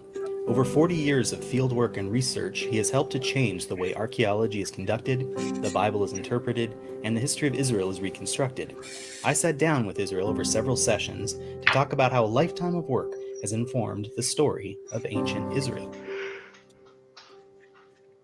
It's smaller. All right, Israel, welcome back to the Albright Institute to continue our conversation. Always pleasure to be here. All right, let's get started.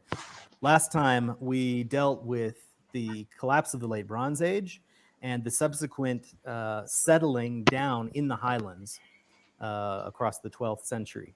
Let's pick up with that point because we're seeing a population increase in the highlands, and kind of we know the future of that story is to ultimately get to the northern kingdom of Israel. So let's talk a little bit about that process and how long does it take to get to the point of the rise of a territorial entity called Israel? Yes, this is the question. We need now to discuss the first Israelite entity in the highlands after discussing the settlement process. And here, when we ask the question of the first Israel, we need to remember the following. First of all, we have the evidence for the Merneptah Stili Israel, a group of people living somewhere in Canaan, probably in the highlands west of the Jordan because of the settlement process there. This is around the late 13th century, close to 1200 BC. And then we have a gap of about 250 years, and we have Israel again as the northern kingdom of Israel, the territorial entity starting in the late 10th century. So basically the question is, can we identify something in between? Can we trace something in between 1200, the Merneptah Israelites, and let's say 940, 930 BC, the northern kingdom? That something should be the earliest Israel. Well, we've seen this pattern before, haven't we? We talked about the late Bronze Age in Canaan. We specifically saw the kingdom of Shechem in the northern highland. Should we draw any parallels between this late Bronze Age kingdom and what we're seeing archaeologically? Sure, we need to draw the parallels, but this makes the situation even more complicated, because then the question is, why should the territorial formation named Shechem become Israel? So we are in a situation that we have to attack this issue from different directions. First of all, explain which entity can be described as the earliest Israel, and then ask the question, why was the name changed? Okay, so I guess we better look at the archaeology here. How do we take the archaeological angle at this question? Yeah, we need to look at archaeology, but we can also say a word about the biblical memory or the biblical tradition, maybe better to say tradition. The biblical tradition is that the first center of the Israelites in the highlands after the conquest, quote unquote, of the land was at Shiloh, which is a site not far from Shechem, located about 10 kilometers or 15 kilometers south of Shechem. So what can we say about Shiloh? And we need indeed to turn to archaeology, because with the Bible, you always can say that the tradition reflects later centuries. So it is safer to go with archaeology at least first. Archaeology tells us a lot about Shiloh. I excavated there many years ago, and I think that it was a fascinating excavation with the wonderful results. We know the following. We know that the history of Shiloh is sort of similar to the history of the settlement history in the highlands, which means Shiloh is big in the Middle Bronze. There is a big wave of settlement in the Middle Bronze. Shiloh is weak in the Late Bronze. There is a decline in the highlands in the Late Bronze. And Shiloh prospers again in the Iron One. And there's this wave of settlement, we spoke about it, that the wave of settlement that makes early Israel in the Iron One. So in the Middle Bronze, Shiloh is a very peculiar site. It is an artificial hill with huge support walls. Behind them fields, which create some sort of a platform on the top of the hill. For what? For a palace, for a temple. There is no evidence for habitation. So it's not a town. It's something else, something different. A fort or a palace or a temple standing alone. The nearby major site in the Middle Bronze Age is Shechem, a few kilometers away. And then there is a decline in the Late Bronze, but evidence for cult activity there. And then the Iron One. And the Iron One is some sort of similar to the Middle Bronze in the sense that it's a very large site, relatively speaking, about 2.5 hectares, no habitation, but evidence for public construction, big storage places, big storehouses. So again, we need. We'll stop here, but take care, everyone. And I'll see y'all soon. All right, Ariel. I'll see you around. Shabbat shalom. Shabbat shalom. Shabbat shalom.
Lechem ha'it le'etzana